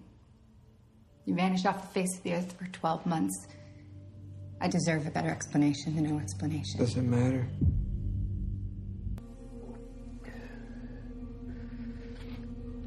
I don't feel very well. Ooh, nice. Yeah, the new Alex Garland, I believe. Yes, the director of Ex Machina. Yeah, starring Natalie Portman, Tessa Thompson, Jennifer Jason Leigh, yeah. Jennifer Jason Leigh, there we go. I panicked for a second there, I don't know why. Yeah, and, science fiction, this group of scientists go into this alien world sort of thing that we're not really quite sure about, and fucking creepy sci-fi shit happens. Yeah. And it's so beautiful. It is such a incredibly shot and, filmed movie. All of the creatures and the weird mutations and, the people-shaped trees and just, all this weird, surreal shit that's going on. Yeah. I had so much fun with this movie. And until the last 20 minutes, and then I was just kind of sitting there what is happening? We went full David Lynch, which I think is wild. That extended sequence. It was while I was watching this movie, I was like, why is this I remember this being a very divisive movie when it came out. You either loved it or you hated it, and I was like, what? Why? What happened? It's a pretty sci-fi horror. There's that screaming bear sequence, which is terrifying. Incredible, yeah. Yeah, and then the last 20 minutes happened, and I was like, oh, okay, this is it. I get it now. Yeah, but yeah, I was there for it. I was on board for this. Just unknowable, almost Lovecraftian. Without the tentacles, just I can't really comprehend what I'm seeing, but I'm not supposed to, and it's beautiful and weird. Yeah. I loved this movie. Yeah, I was also a big fan of Annihilation. Did not make my list, but it came very close. It's very close to my honorable mentions, basically. But I liked Annihilation a lot. I think the ending is really incredible. It's probably one of my favorite sequences of the year, and that bear scene is awesome. Natalie Portman's great. Oscar Isaac is her husband, also. Oh yeah. And also, I want to give a shout out to Gina Rodriguez in the movie, who I loved in this. She's kind of playing Vasquez from Aliens. That's basically my take on that character. But I think that's kind of incredible because I don't watch Jane the Virgin, but I've seen clips of it here and there. I've seen the commercials for it, when I'm watching my CW superhero shows. And the transformation, she is if you watch Jane the Virgin and you watch Annihilation, there's a good chance you would not realize that was Gina Rodriguez. I think. I don't think I knew that was her. Yeah, exactly. I don't think I put that together. Okay, so that is Annihilation, and that is Mike's number 5 movie. of 2018. Let's move on to my number 5. That's a movie that Mike mentioned before, Mandy. Who ate all the macaroni and cheese? Look, Cheddar Goblin! Cheddar Goblin, did you eat all the macaroni and cheese? Nothing's better than cheddar. Cheddar Goblin! Cheddar Goblin! Cheddar Goblin! Cheddar Goblin!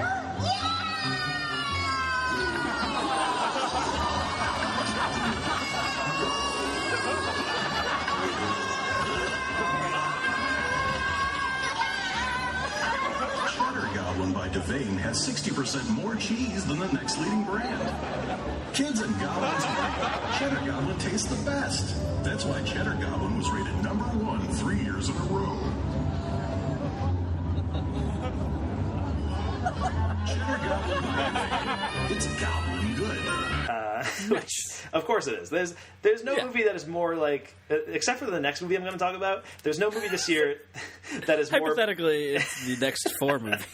Well, okay, but what I'm saying is, like, movies that were designed specifically with me in mind, I think is... Okay, got it, okay. This movie and the next movie I'll talk about are basically that movie.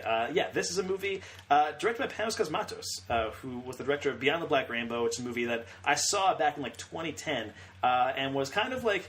I feel like I didn't understand it at the time. Like, I enjoyed it, but like I was like so like I was just getting into like really weird and experimental movies, and that was a movie that was like, this might be too weird and experimental for me. That's the most experimental and weird. Yeah. Yeah, but I watched it like back when it came out in like 2010, and I admired it, but I wasn't like kind of all in on it, and I haven't seen it since. I want to go back and watch it because Mandy was amazing. It was so good. And 2018 has truly been the year of the Nicolas Cage comeback, like we've said before. And the big reason for that is Mandy. You know, I think this is possibly the most gorgeous movie of the year. I think the cinematography of this movie is like probably bar none my favorite of the year. And it has the most kick-ass score from Johan Johansson. Johan Johansson's final score, by the way. He passed away last year, I think. Yes. And so that was very upsetting. But his score for this movie is incredible. Unfortunately, it's ineligible for the Oscars for dumb reasons. We can get into that later, I guess. But and the Nicolas Cage performance in this movie, like this is the Cage performance that will like quite possibly define his entire career. It is the most Nicolas Cage performance. Yeah, and I feel like it features. It does encapsulate his entire career. Like the beginning of the movie is pretty straightforward. It's it's him as an emotional leading man kind of thing, and then by the end of it, we're in full Cage, it's full Cage, baby. It's this movie begins as like this very quiet drama. It's very slow for the first half. And I was lucky enough to see it in the theater. I know a lot of people, like it came out in VOD at the same time as it was in theaters. It might have been before, but the indie theater near my house, the Roxy, which I seem to mention every episode now, I can probably just say the Roxy at this point. We get it. The Roxy was playing Mandy for one night only as part of the Montana Film Festival. And I had to go. It was right there. It was a free screening too, and it was packed. And it was just people who were going nuts for it. It was an incredible crowd to experience it with. And I feel like there are a few movies this year, and there are movies every year that I feel like you need to experience in the theater if you can. And I know you saw it on VOD, but I think Mandy is one of those movies. It's incredible. Yeah, I'm very jealous. It's going to be weird now where we have our roles reversed, where you get to see things in theaters and I don't, because when you didn't live next to the Roxy, I got to go to Manhattan and see stuff, but now you get to just go next door, and I'm jealous. Yeah, fair enough. Although you very rarely took advantage of going to see stuff in Manhattan. Yeah, but it was more like the prospect, like I could have. Right, exactly. Anyway, back to Mandy. I do want to say, like, Cage is great in it, but also, credit to Linus Roach as the villain, Jeremiah Sand, and Andrea Riseborough as Mandy. I think they're both incredible in this movie, especially Andrea Riseborough, who I think, her character is, like, her performance is such a crazy, like I've seen Andrea Riseborough in a lot of movies, but I don't realize that I've seen Andrea Riseborough in those movies until after I've watched them, because I'll see her name in the credits and being like, wait, who is Andrea Riseborough in this wait movie? a second. She's a really great, like, transformative actress, and she's incredible as Mandy in this movie. And it starts off with this very slow, quiet drama, that becomes this psychological thriller, that becomes this bloody revenge tale, complete with, MacGruber references. Like, if there was any indication this movie is made specifically for me, it's the reference to MacGruber that happens in this movie. Also, there's the you don't know what I'm talking about, do you? I missed it. Yeah, I've only seen MacGruber that one time you made me watch it, and we were hammered when we watched it. But yeah, but yeah, I actually just rewatched MacGruber again recently. It's great. Why am I not surprised? It's still so good. And yeah, there's a reference to MacGruber in this movie. It has the cheddar goblet mac and cheese, which is one of the funniest things I've seen this year. Which they have a Twitter account for the Cheddar Goblin now. Yes, like, exactly. You can go follow it. It's great. And, a motherfucking chainsaw duel. Like, what more do you want out of the movie? So that's Mandy, and it's available to stream right now on Shudder, actually, if you have Shudder. Or it's on video on demand, I believe, still, so you can check it out there, too. So that's Mandy. That's my number 5. Mike, what's your number 4 pick of 2018? My number 4 pick is A Quiet Place.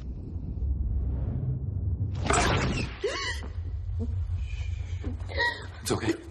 It's okay. You're safe. They can't hear us. It worked. You just need to rest now. Where are they? Where are they? I'll find them. No, she was with me. She was with me, and then I had to go and do laundry, and he was with you. How did he? Rockets. So he'd still be there. I'm sure he is. He knows to wait for you. She's smart. She'll have found a place. They know what to do. Now I correctly say the hottest John Krasinski's ever been. Just a big year for John Krasinski for you, and for John Krasinski, I assume. No, just specifically for me. He's doing okay, but for me, it's been great. This is Bird Box, but with hearing. No. This is a monster movie, horror movie, where you can't make any sound, and I think it is a incredible movie. I think that's the writing for it. Being able to convey so much with that, you can't talk. None of the characters can talk. It is in all, I assume, American Sign Language. I think they all actually learned it and stuff, which is really cool. Yeah, and that's one of the things too. I think this movie deserves some more recognition for that, where they actually used real sign language. The main character is hearing impaired, and it's their salvation that she's hearing impaired, and it's actually portrayed by an actress that is hearing impaired herself. So it's checking a lot of really cool boxes that doesn't often happen in Hollywood. Yeah, and it's just really compelling. All the performances are great. Go listen to our episode about it. I think we talked about. I liked it a lot. Yes, we did review that movie. That's a very good horror movie. I liked it a lot too. Some great horror sequences in that movie too. The bathtub scene with Emily Blunt is one of the best stuff I've seen this year. And she's amazing in that movie too. By the way, Emily Blunt, probably my MVP of the movie. She's great. And the sound design is incredible and all that stuff. And it's crazy that John Krasinski, Jim from The Office, fucking Jim, came out with a horror movie this year, directed it and starred in it, and B, became an action kind of hero with Jack Ryan on Amazon. It's wild to think about that it's Jim. It kind of feels like when Chris Pratt became Star-Lord and stuff. But even that feels like he was still goofing around as Star-Lord. He was still Andy, just he was a hunk now. It's just hot. Yeah, and now it's Jim's really becoming a serious dramatic actor, and it's kind of interesting to watch. It's wild. Yeah, it is pretty wild. So your number 4 pick is A Quiet Place, and before I mentioned that both my number 5 and my number 4 pick are movies that were made specifically for me and me alone. And my number 4 pick is Spider-Man Into the Spider-Verse. Yeah, I figured once you said that. Yeah.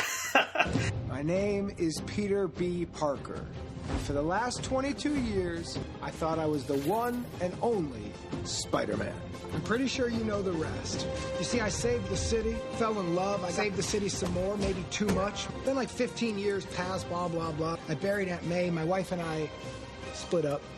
But I handled it like a champion. Flash forward, I'm in my apartment doing push-ups, doing ab crunches, getting strong. When this weird thing happened, and I gotta say, weird things happen to me a lot, but this was real weird. So yeah, I love. I just there's no words for this movie. I mean, this is directed by Bob Paraschetti, Peter Ramsey, and Rodney Rothman, and produced and co-written by Phil Lord and Chris Miller, who I'm a big fan of. These guys have been making some of the most surprisingly great movies of the past decade or so. And every time they come out with a movie, everyone's like surprised at how good it is. And at this point, I don't know why. It's like they can't possibly do it. Oh shit, they did it! Yeah. It's like they have such a great track record. I mean, they came out with Cloud with a Chance of Meatballs, which was an adaptation of like a 15-page book, and it was very good. Then there was 21 Jump Street, which was an adaptation of an 80s TV show, but it was a comedy. Like, how could that possibly work? It was great. Then there was the Lego Movie. They made a fucking Lego movie, and it was amazing. It made $1 billion. Maybe. Yeah, I don't remember. And then there was 22 Jump Street, which was the sequel to the comedy 80s movie thing. And it's like, how could they possibly make a comedy sequel? They're always terrible. It was great. And then they got attached to a Star Wars story. And if they had finished making it, that might have made my top 10. It might have, could have. But they didn't. So now this one's in your top 10. Exactly. They did not end up doing a Star Wars story. They shot a lot of it, but they did not make that movie in the end. And I think when they got fired from Solo, they kind of went back to Spider-Man and they went back to the Lego Movie too.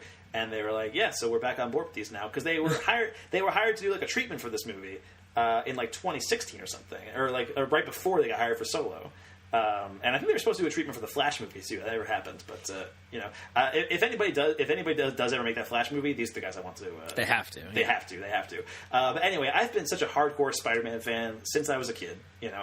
He's always been my favorite. When I was in high school, I don't think I've ever told this story on the podcast before. But when I was in high school, my history teacher gave us like a busy work assignment of write about your the hero in your life. Yeah, and most of the kids wrote about like historical figure. Like the thing is, you couldn't be like your parents or something. It had to be like an icon or something. And most of the kids wrote about like historical figures or whatever. I wrote about Spider-Man, like a goddamn boss. and I got a 100 on that paper, by the way, because I was so passionate about Spider-Man, about Peter Parker. That was around the time that. I think it was like right after Spider-Man 3 came out or something like that. So it was like, a dark time for Spider-Man fans. But I was holding out. I was still the one guy who was like, Spider-Man 3 was underrated, you guys. You'll see in 10 years. Exactly. So yeah, I've been a hardcore Spider-Man fan for my whole life. But even if I wasn't, I feel like I'd still be blown away by Into the Spider-Verse. Because this is just one of the most revolutionary superhero movies I've ever seen. I mean, the animation is unlike anything ever attempted. And its blending of universes is just going to make any comic book geek giddy with delight. It's Lord and Miller just running rampant, redefining superhero movies with their creative team in the process. I want to give a lot of credit to the directors of this movie, Bob Paraschetti, Peter Ramsey, and Rodney Rothman, once again, because they did a phenomenal job really fully realizing this world. And this movie could have stopped at just being impressive on a technical level, but it doesn't. Because it taps into what we love about Spider-Man, why he, above almost all other heroes, has resonated for 50 plus years, and why it's powerful to see someone else take on the mask of Spider-Man. Plus, Nicolas Cage is in it as Spider-Man Noir, and John Mulaney plays Spider-Ham, Mike. I mean, it's one of those things where it's like, yeah, this was engineered directly for me. It's even based on a comic book storyline that I was super into. Yeah. It's like the one big comic book crossover that I got all in on. And it's like, this movie was specifically engineered with a picture of me in a lab going like, okay, make this. Make this for him. We found this random kid from New York on Facebook. We're going to make a movie for him. Exactly. And more movies should be like that. It's the Simpsons do it for her thing. It was all pictures of you. I would not be upset about it. As long as Phil and Chris Miller are doing that, I am down. Yep. So yeah, that is I know I dominated that conversation, but do you have anything more you wanted to add, Mike, or should we move on to your number 3? No, we could go to my next one, I think. All right. What's your number 3 pick of 2018? My number 3 pick, I feel like it might be a hot take. I don't really know. But Suspiria is my number 3. You can't even be bothered to respect your lies. Miss Ivanova. No. It's okay. Let's face this. Patricia is gone, Olga. We don't know where. If she's gone into hiding, she wouldn't have told us, would she? She would have told someone. We know that she had dealings with people who were interested in targets. And we know there was another bomb in Kreuzberg last night. She wouldn't do that. She wanted to live her beliefs. Who doesn't admire that? And there's so much to change in the world. If she wants to live in a cellar filling bottles with petrol, that's her choice. And who won't be heartbroken if she's shot by police? You manipulate everything. She didn't trust you because you're a hypocrite. Can we take Olga to her room, please, Tanner? No, Miss Tanner! Call Olga a cop! She's had enough. And is going to pack your things and get the fuck out from this box of rabies. Okay, yeah. I figured this would probably make your list. Dakota Johnson, Tilda Swinton, and Tilda Swinton. Apparently, I didn't even know, which is insane. Yeah. And Luca Guadagnino or something like that. I can't remember. Close. Guadagnino. Guadagnino. Oh, man, there's a lot of syllables in those Italian names. Yep. I wouldn't know. And this is, a remake of a, oh my god, I can't believe I'm going to forget which guy's name is. I want to say Mario Bava, but it's not Mario Bava. Dario Argento, Mike. Dario Argento. God damn. That's embarrassing. Yeah, we're at the point in the podcast where we're getting burnt out a little bit, I think. Just a little bit. It's fine. Yeah. We're almost done. Yeah, and it's just bizarre and weird, and just like, I feel like witches as like a genre trope just like really have come back in a big way. Like, like zombies were like 10 years ago. I feel like we're in like the witch era of these things. Yeah, I could actually see that. And I'm like all about it. It's great. Sure. Like, we're getting some really top choice horror shit out of this, and this is just surreal and weird and violent and like sexual, and it's like all the cool. It's just great. It's just real cool. Yeah, that's cool. That is Suspiria, and yeah, I was also a fan of this movie. I liked it a lot, and we reviewed this about a month ago or so. Vin joined us for that episode, and it was a very good movie. I liked it a lot. It did not make my top 10. But there are some incredible sequences in this movie. Some great performances, again, Tilda Swinton playing 3 roles. Dakota Johnson really crushing it in this movie. I feel like, you mentioned Anya Taylor-Joy has like a bright future ahead of her. I really think Dakota Johnson really broke out this year, like in a big way, with between Suspiria and Bad Times at the El Royale. Like, she was great in both movies. And I feel like it attracted a lot of attention because she's mostly known for the 50 Shades of Grey movies, and that's a series that is looked down upon as like inferior or lesser or whatever. Yeah. I have not watched them. I don't have an opinion on them, but I've heard that she's actually really good in those movies. And I'm sure she is. Like, I'm sure it's a case of one of those people, like, great actors stuck in movies with bad writing. Yes. So hopefully, she's able to, in the next year or two, like, shed that. Yes. Suspiria definitely seems very unlike those movies. Yeah, definitely. That is your number 3 pick, which is Suspiria. Yes. My number 3, and actually I should point out, my top 3 movies this year are all directorial debuts. Wow. Which I thought was interesting. There's master filmmakers that came out with movies this year that I liked. Like Steven Spielberg came out with Ready Player One, and which is not a movie that even came close to my top 10, but it is Spielberg. And like Wes Anderson came out with Isle of Dogs, and like there's a lot of like directors that I love this year that just didn't like their movies were good and I liked them, but like they didn't get to the top of the list for me. There's a lot of like new blood this year. I thought that was kind of interesting. Yeah, that's awesome. Anyway, my number 3 pick of the year is directed by Bo Burnham, and it's called 8th Grade.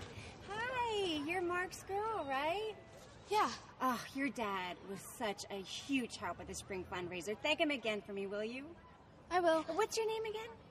Kayla. Right, Kayla. Hey, so we just opened our pool.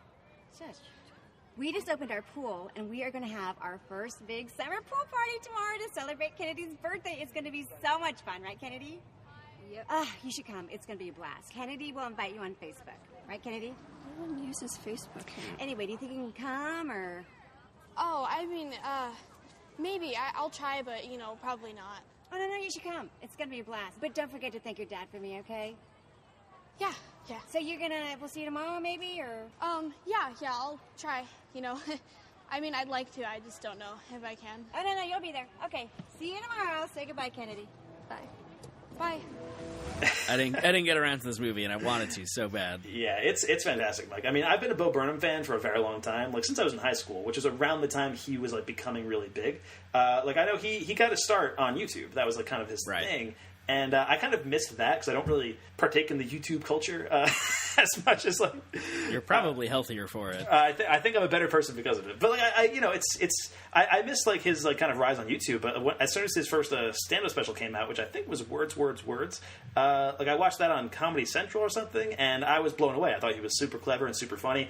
And you know he was also like he's only like a year or two older than me, so it was like surreal to watch somebody like my age like on a Comedy Central set, like doing Comedy Central and Netflix specials and stuff. It's like wild.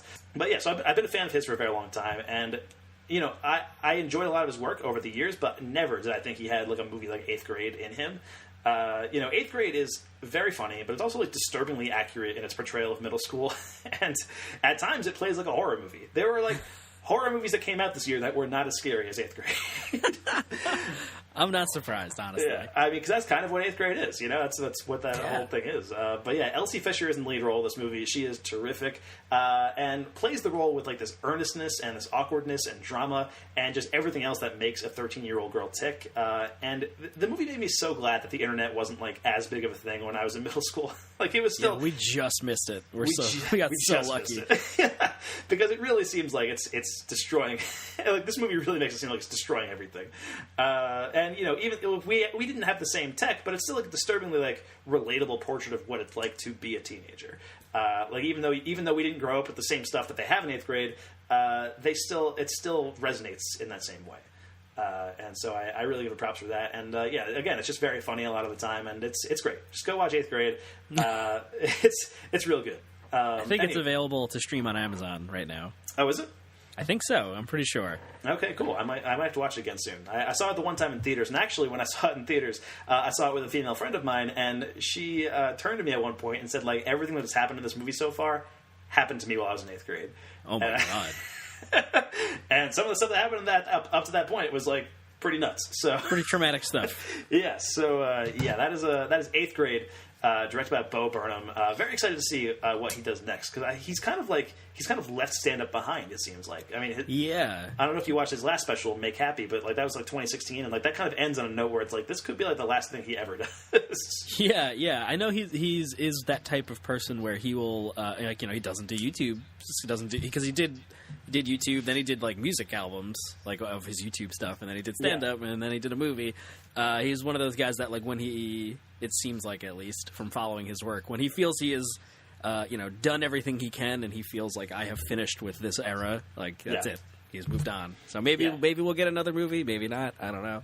Yeah. So, but yeah, 8th grade is pretty fantastic. Actually, also since we're talking about Bo Burnham, I want to give a shout out to a TV show that he made a few years ago, which nobody watched, but I did, and it was it was great. It aired on MTV2, I think, and it was like a parody of like MTV. It was called Zach Stone is Going to Be Famous. That sounds really familiar. I mean, every episode started with a theme song. It was just Bo Burnham like singing the title over and over again. So it was like, Zach Stone is gonna be famous. It was great. That sounds wonderful. And it co-starred Tom Wilson from Back to the Future. He played Biff. Yes, he played Bo Burnham's dad on that show. It was a great show. Just completely unrelated to anything that we're talking about, except for the fact that Bo Burnham was in it. You should watch 8th grade, and also Zach Stone's going to be famous. All right. Anyway, Mike, what's your number 2 movie of 2018? My number 2 movie is a movie that you've already talked about, and that is Spider-Man Into the Spider-Verse. Kingpin knows we're coming. We're going to be outnumbered. Don't be so sure. You might need these.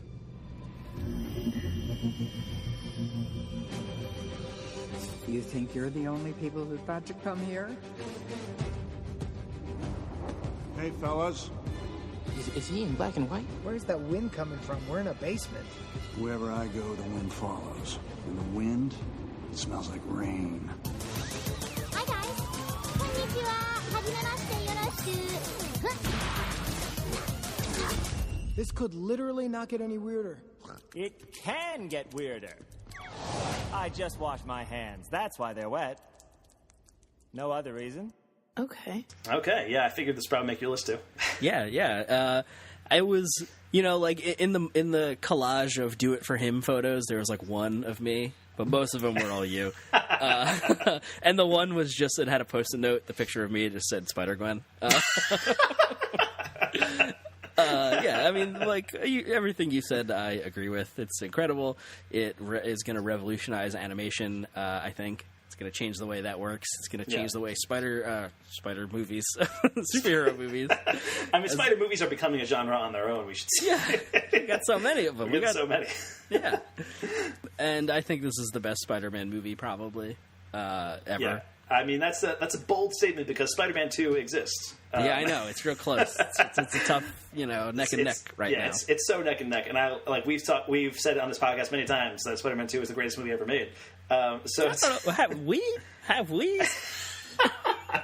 I'm pretty sure that was a collective thought that we both had at the same time, Mike. Okay, fair. That's fair.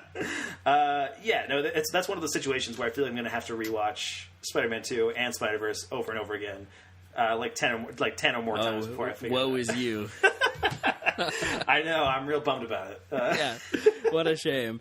But yeah, I loved this movie. Just like every second of it. Like you said, just like the comic book geek, which I am still, a comic book neophyte, I think. But just like giddy, just so happy. It just captures Spider-Man so well, and it's the ray of sunshine that we needed. The end of the year. Yes. Just Spider-Man is good with a capital G, no matter which version of Spider-Man it is. And it's just wonderful. Yeah, I'm going to call out Vin for a second real quick, only because Vin, who has guested on our podcast a few times, he posted his top 10 list of movies on Facebook a couple days ago, and I was reading through it, and it's a pretty wild list. There's a lot of off-center choices in there, and I respect that. There's some bold picks, but somebody commented on it saying hey, have you seen Spider-Man Into the Spider-Verse yet? That didn't make your list. I figured you would love it, and he commented back saying he has no interest in it. What? Vin?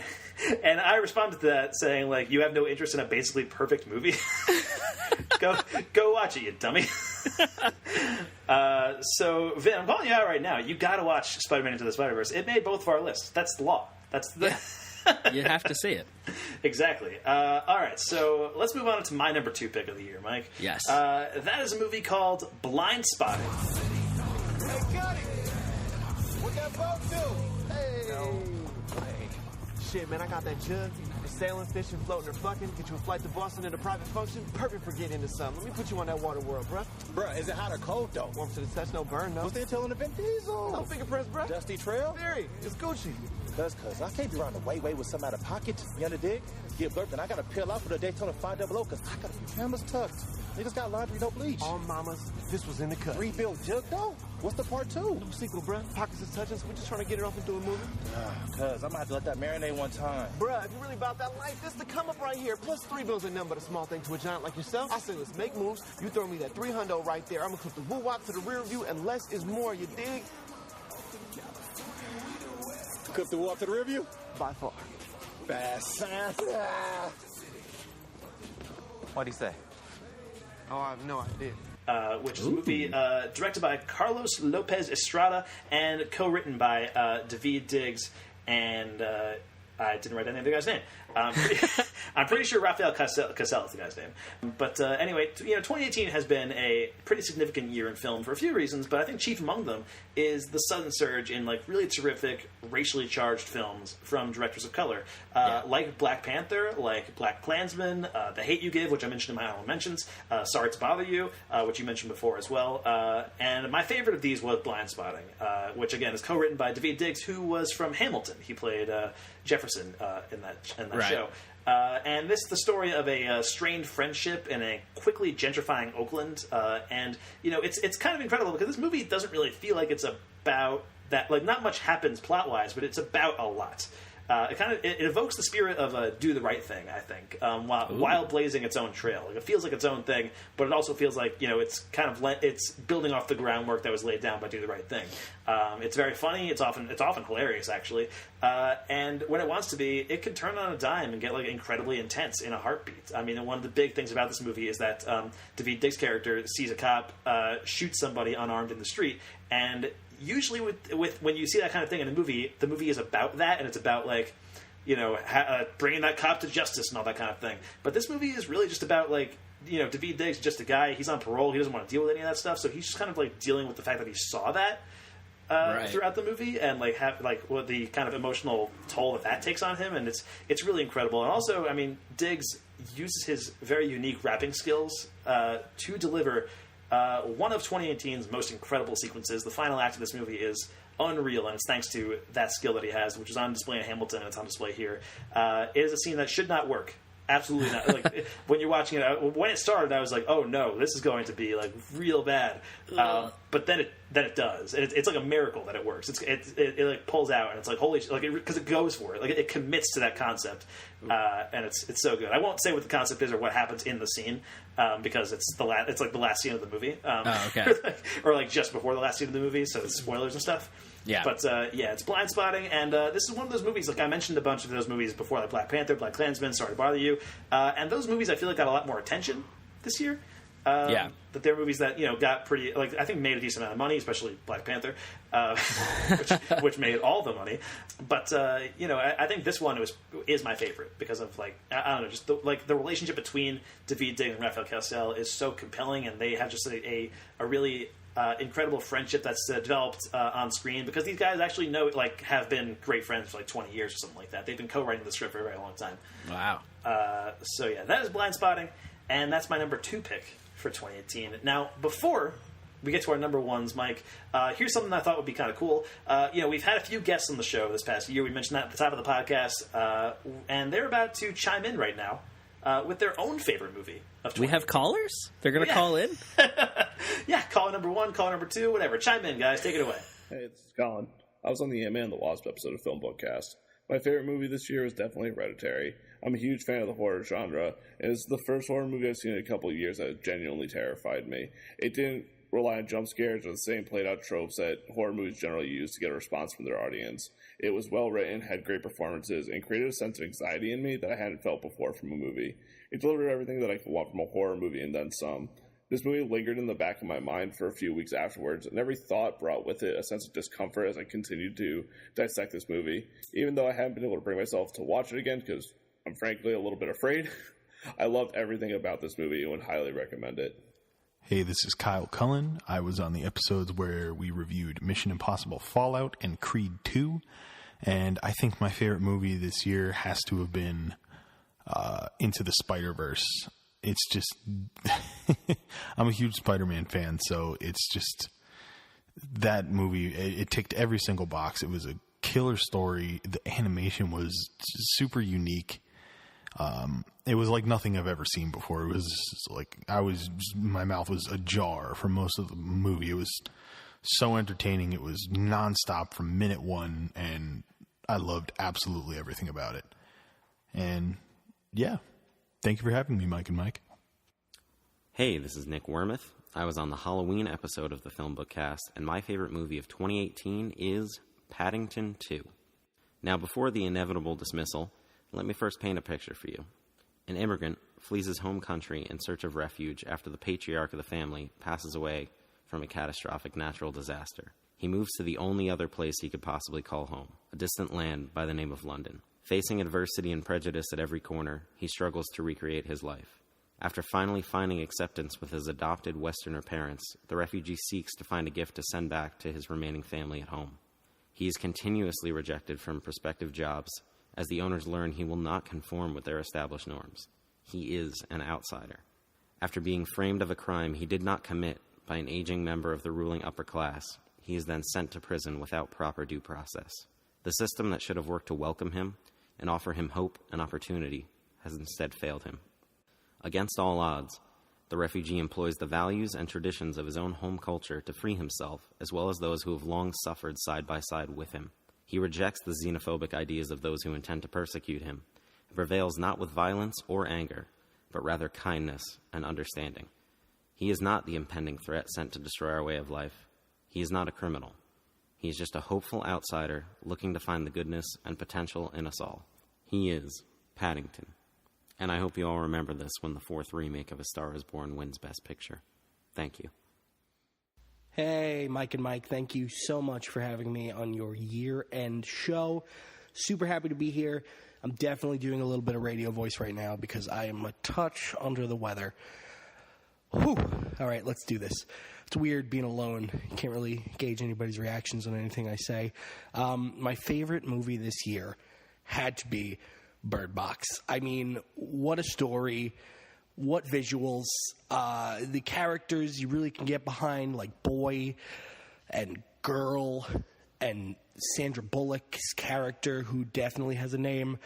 I'm obviously kidding. You know how I feel about it? Much like people in the movie when describing the monster, I wish I hadn't seen it. Is that funny? I hope it's funny. I can't gauge anybody's reaction to see if that was funny. No, but in all seriousness, my favorite movie on the year had to be Game Night. I love it. Jason Bateman, Rachel McAdams, Kyle Chandler, star-studded cast, couple surprise appearances, super, super funny original movie. Thriller also to some degree. But God, just what an entertaining watch. Definitely check it out if you get the chance. And another movie which I have not seen yet, but I suspect would be my favorite if I had seen it, is The Favorite by Yorgos Lanthimos, because that guy's a genius. I also just found out he pumps a lot of his scripts through Google Translate because he does not speak English natively. So this is the first movie that he has directed that he hasn't written, so that should be interesting. Yeah, so cheers, guys. Thanks. All right, thanks, guys. It was great having you on the show in 2018. Hopefully, we'll see you again in 2019. We'll have some guests throughout the year, I assume. Unless you hate us and you don't come on the show. Whatever. We'll see what happens.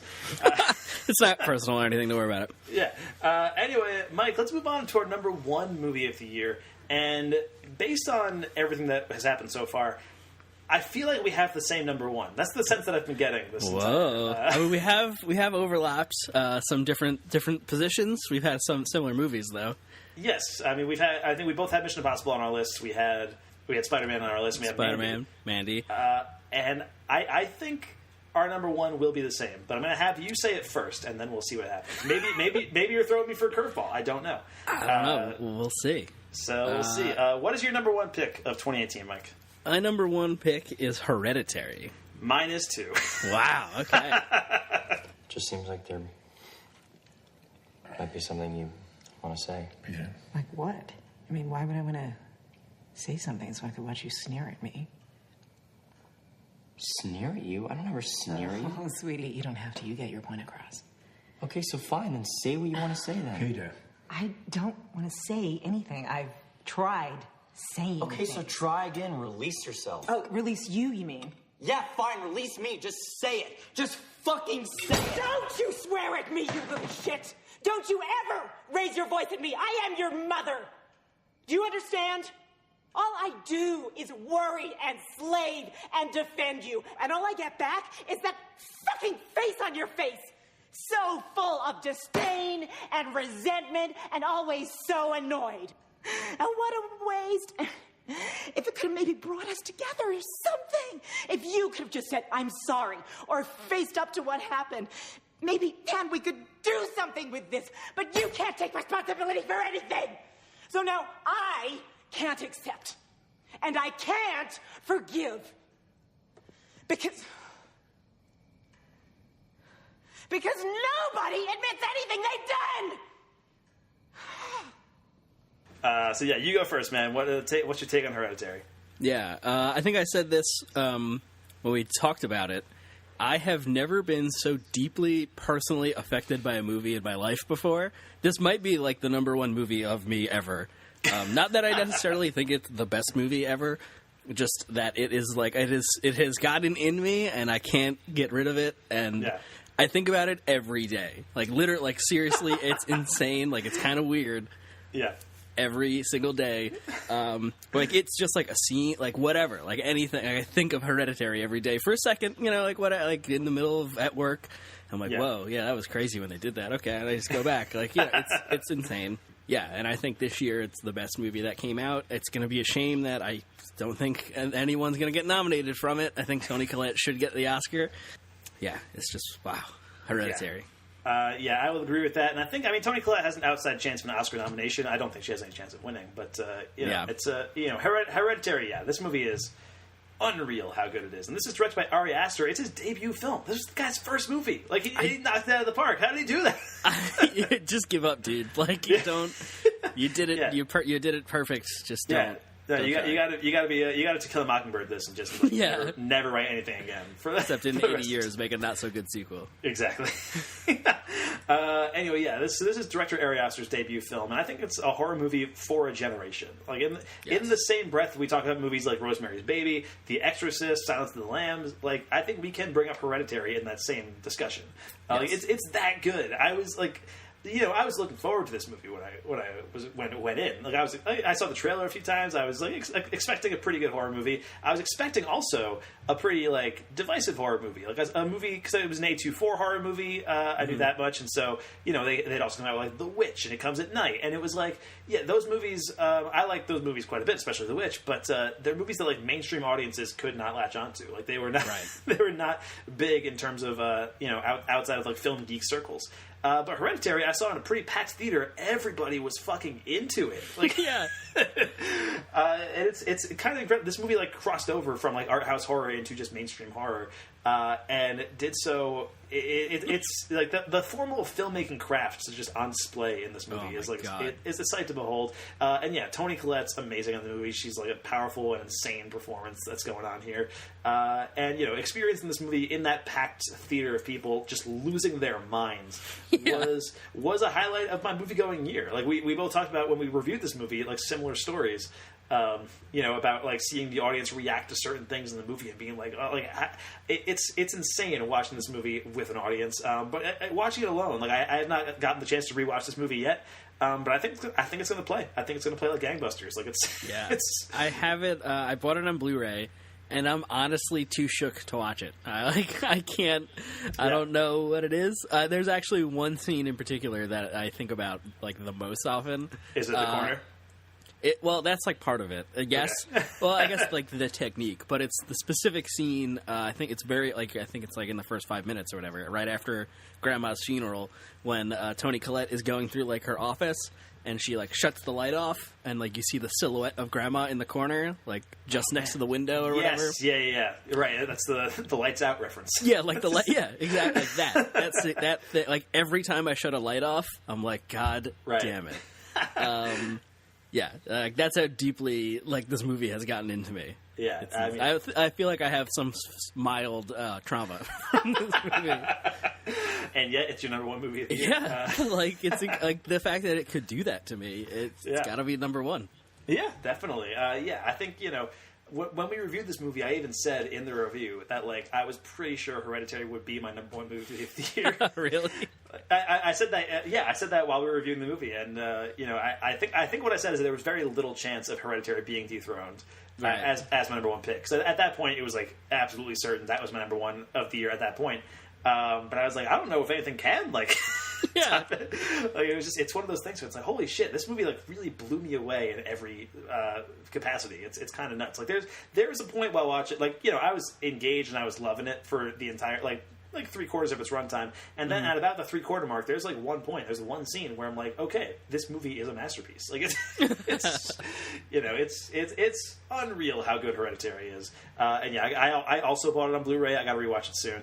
Like and it's weird. It's one of those things where like I want to rewatch it. Because I really want to like go through and like really because there's so much stuff calling back and forth and everything like that. But at the same time, it's a really intense movie. It's one that like there's so much stuff going on that it's going to be like painful to watch again. Yeah, yeah. This might be one of the, like I own that I don't ever watch it. I don't know. It might be one of those movies. Yeah, I mean this is like when we talked about this movie, I think I said there's like. Only one other movie I can think of from this decade that holds like this a candle to it, and that's The Babadook. And as time has gone on, I think I do prefer Hereditary. I think it's just a much more like formally inventive and interesting movie. But The Babadook's great. Don't get me wrong. But Hereditary, man, it's the movie of the year and the horror movie of the decade. I think. Yeah, absolutely.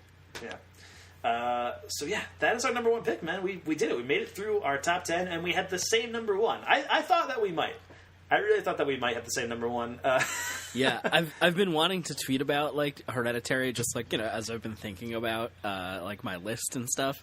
Yeah. But like I knew if I did, it would give it away that it to you that it was going to be my number one. Yeah. And I didn't. So for your sake, I didn't. Yeah, fair enough. But so we did it. That is our top 10 films of 2018. I'm proud of us. We made it through. this. But the episode is not over yet, Mike. No. Because we actually have one more segment to get through. We're going to look ahead at what's to come in the year 2019. To this place called Slaughter Race. Welcome back, watch your head. Hate to see you end up dead. Let's get this party rolling. Is that appliance stolen? We have Fallen wires. dumpster fire, creepy clowns, and burning tires. That great one in the sewer. You'll be happy that you knew her. bed bomb, Dogs and cats and sure taste great. With a side of license plate. Some find us deplorable. Well, I think you're adorable. We may be a motley crew, but our hearts ring true. And just for you, a face tattoo. All right. Now we are in the last segment of our podcast today. We're going to take a look ahead at what's to come in the year 2019. So there are a lot of movies that I'm really looking forward to. And when we do this every year, I think we should just get, like, what we do every year is we get the big stuff right off the bat, the Marvel stuff, the Star Wars stuff. Just talk about that at first and then kind of talk about some of the other movies that are coming out, because they're going to dominate the conversation anyway, so we might as well talk about them now. Marvel Studios has got Captain Marvel and Avengers Endgame coming out in 2019, and they also kind of have Spider-Man Far From Home coming out. That's technically a Sony thing, but it's Marvel, it's whatever. It counts. It counts. It's an MCU movie. Yeah. I'm really looking forward to all those movies. I mean, Captain Marvel is going to be Marvel's first solo female superhero movie. Yeah. So that's pretty cool. And Brie Larson joining the Marvel Universe. Very excited about that. Avengers Endgame, of course, going to be the big finale to what happened in Infinity War. And Spider-Man Far From Home, the next Spider-Man movie. Which, every 6 months we get a new Spider-Man movie. That's going to be... God, I really hope we get more animated Miles Morales Spider-Man movies. I really hope so, too. But, I'll take the Tom Holland Peter Parker in the meantime. He's pretty good. Yeah, he's all right. And, this one has Jake Gyllenhaal playing Mysterio, which I'm all about. Holy shit, I forgot about that. I'm fucking pumped. Yeah, I'm very excited for that. So, of those three movies, Mike, what are you most excited for? I feel like emotionally, I'm most excited for Endgame, but intellectually, I'm most excited for Captain Marvel. I just want to know, what they managed to do with that and how they work it. Like, it takes place in the 90s. How are you going to explain where she's been and all this stuff? Yeah. And I feel like there's culturally so much more at stake with that movie being really good. A lot like there was for Black Panther. So I'm excited to see Marvel hopefully hit it out of the park again. Yeah, fair enough. Yeah, I'm excited for Captain Marvel. The new trailer gave me a lot of confidence. They had the whole, Carol Danvers with the flaming mohawk and flying through space and shit. I was all about that. But yeah, Avengers Endgame, I feel like has to be the answer for me. It's the big finale. It's we want to know what happens after Infinity War. We know that these heroes are probably going to come back. There's literally a Spider-Man movie coming out 2 months later, but yeah. But I'm just excited to see how that happens, and it's going to be the last movie for Chris Evans, presumably as Captain America, and probably Robert Downey Jr. as well as Tony Stark. So it's going to be it's going to be an interesting swan song for what's going to happen there, but also a segue into the next phase of the Marvel Cinematic Universe, the perpetually running machine that keeps going. They'll never stop. And speaking of Marvel, Mike, what I do with these top 10 episodes is I just take the template that I had from last year and kind of rewrite over the stuff that I had with an update for the new year. Right. But this time around, I did not have to update Fox's slate of Marvel movies because there are the same movies. New Mutants and X-Men Dark Phoenix were supposed to come out in 2018. And they did not, so now they're coming out in 2019. So I guess whatever we said last year still applies, but with more caution, I guess. Yeah. It's going to be awkward if you have to do it again next year. It'd be really funny. Disney buys Fox, and they just keep delaying these X-Men movies. Just these two movies. They make other X-Men movies, they just don't put out these two. Honestly, that would be amazing. That would turn these movies into these sought-after cult objects. And then in 50 years, they can come out on Netflix as The Lost. The Lost X-Men films. The other side of the X-Men. Exactly. And so, both of these movies, I was pretty excited for New Mutants at this time last year. Yeah. And then it got delayed, and then it got delayed again. And I think it's coming out in, August of 2019 now. Jesus It was supposed to come out in April of 2018. It got delayed a full year and a half. Yeah. which is not great. And I've heard stories about them reworking a lot of it behind the scenes and all that stuff. So we'll see what happens with that. But it's got a fun cast, and it was trying to do like a horror-oriented take on X-Men, which sounded kind of cool. So we'll see what happens. I don't even know, because the trailer for this movie was out. Like people, the trailer was out, and it was like a month or two before it was supposed to come out that it was delayed. And I haven't checked. I'm not sure if the trailer is even online anymore because of I would assume they pulled it. I didn't even think of that. Yeah. But anyway, yeah. So that's New Mutants, and then X-Men: Dark Phoenix, the last X-Men movie, presumably. I mean, there's no way there's more X-Men movies after this, right? For this universe, I mean, like once Disney has Fox, like there'll be new X-Men movies, but not, it's not going to be this cast. I don't think so. I mean, and even if it is, who cares? I'm kind of just over it. I'm pretty over it too. Once Logan happened and Hugh Jackman was officially out, it's like, Apocalypse was pretty weak, and Dark Phoenix is just redoing a story they already did with X-Men 3, and they didn't do it great the first time, and I don't think they're going to do it that great this time either. So, I don't know. That's we'll see what happens with that. That's coming out in June, I think. And then on the DC side of things, there was supposed to be 3 movies coming out this year, but instead it's 2. Wonder Woman got delayed until 2020. But 2019 will have Shazam coming out in April, which I am kind of looking forward to. I think it looks like fun. We'll see what happens. We haven't really talked about Aquaman on the podcast yet because you haven't seen it, and I saw it on Christmas Eve, and I thought it was okay at best. It's one of those things where it's like when you're watching Aquaman, it goes for it, man. Like it really goes all in, but it feels like a Jupiter Ascending kind of all in, where it's like, yeah, I appreciate the fact that you went all in, but I am not on board for. You try it, and that's what counts. Exactly, yeah. And even then, like a lot of it feels like the first third feels like it's just ripping off Thor, and then the second third feels like it's ripping off Indiana Jones, and then the third feels like it's ripping off Lord of the Rings, and it's like just pick one thing to rip off. And come on. But that said, it does represent, I think, a new visual style, a new tone for the DC universe, and so that's kind of interesting. And so Shazam coming out in April, and it looks like it's much more of a comedy than a lot of these DC movies have been in the past. Zachary Levi looks fun as Shazam. I'm kind of into the trailer, so. We'll see what happens. Yeah, why not? I don't have any hopes because it's a DC movie, so, surprise me. Well, by that same token, I mean, The Joker is also coming out in 2019, which is the Todd Phillips directed, Joaquin Phoenix starring dark Joker movie that they're coming out with an amazing cast. I feel like is Robert De Niro? I think Robert De Niro is in this movie. Fucking why not at this point? I saw back to Aquaman for a hot second. I think it's Matt Singer has a whole article on what's he write for IndieWire, I think, or Screen Crush. Screen Crush, yeah, about how whatever joke plot point you can come up with for Aquaman is not as crazy as the real movie. Yeah. And that's how I feel about this, too. Yeah, sure, Robert De Niro's in it. Yeah, why not? Be in The Joker. So we'll see what happens with this. I think this is an interesting project because it is, it seems like it's going to be its own thing, disconnected from the rest of the DC movies and universe and stuff. So we'll see what happens with that. And then, of course, Star Wars Episode 9 comes out in December, Mike. Yeah. This is going to be huge. I mean, this is going to be... That's pretty big. It's Disney has Avengers Endgame and Star Wars Episode 9 coming out in the same year. It's unreal. I mean, this is going to be the big finale to the sequel trilogy, theoretically. Anyway, J.J. Abrams back for this one after directing Force Awakens. And I'm excited to see this, what Force Awakens did and what Last Jedi did, especially. I want to see those threads kind of resolved. And Last Jedi ends in such a way where it's this could go anywhere. I have no idea where this franchise will go next, and that's very exciting. I'm very excited for that for the first time in Star Wars to really have no idea where this is taking me. Yeah, that's really a feeling that hasn't really existed in Star Wars since the 80s. Realistically, because with the prequels, we knew where it was heading. Right?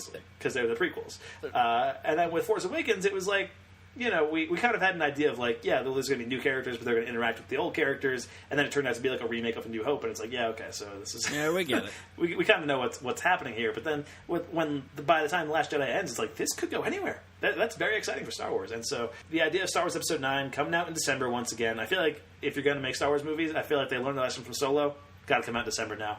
Yep. May is Marvel time now. It used to be Star Wars time, but now it's Marvel time. That's what happens when it's been Marvel time for 10 years. Exactly. Which, it's all Disney, so who cares? But yeah, we're going to live in a future where it's just Disney bucks. Yeah. It's really terrifying to think about, but also we'll get Star Wars and Marvel movies, so there's that YOLO. Anyway, so those are the kind of like big Marvel, Star Wars, like tentpole blockbusters and stuff that we talk about a lot on the podcast. I'm just going to run through like the year in movies and what's coming out.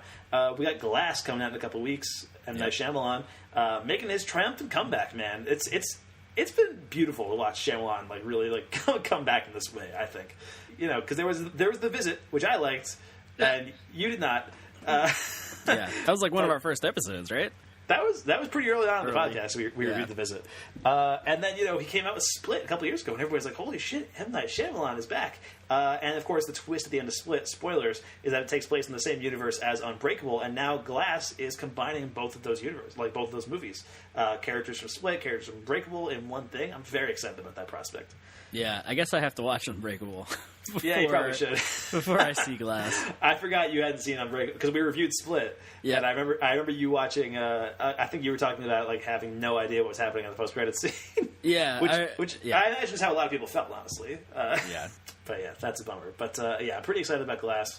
Also coming out in January is a movie called The Kid Who Would Be King, which is a new movie from Joe Cornish, the director of Attack the Block. So I'm pretty excited about that because he hasn't made a movie since Attack the Block. Wow. And it looks like a pretty fun like fantasy kids movie. I'm down for that. I don't know if you've seen the trailer for that, but it's King Arthur with kids. I'm down. Totally cool. The Lego Movie 2 comes out in February, which I'm down. Lord and Miller, man. Let's see if they can.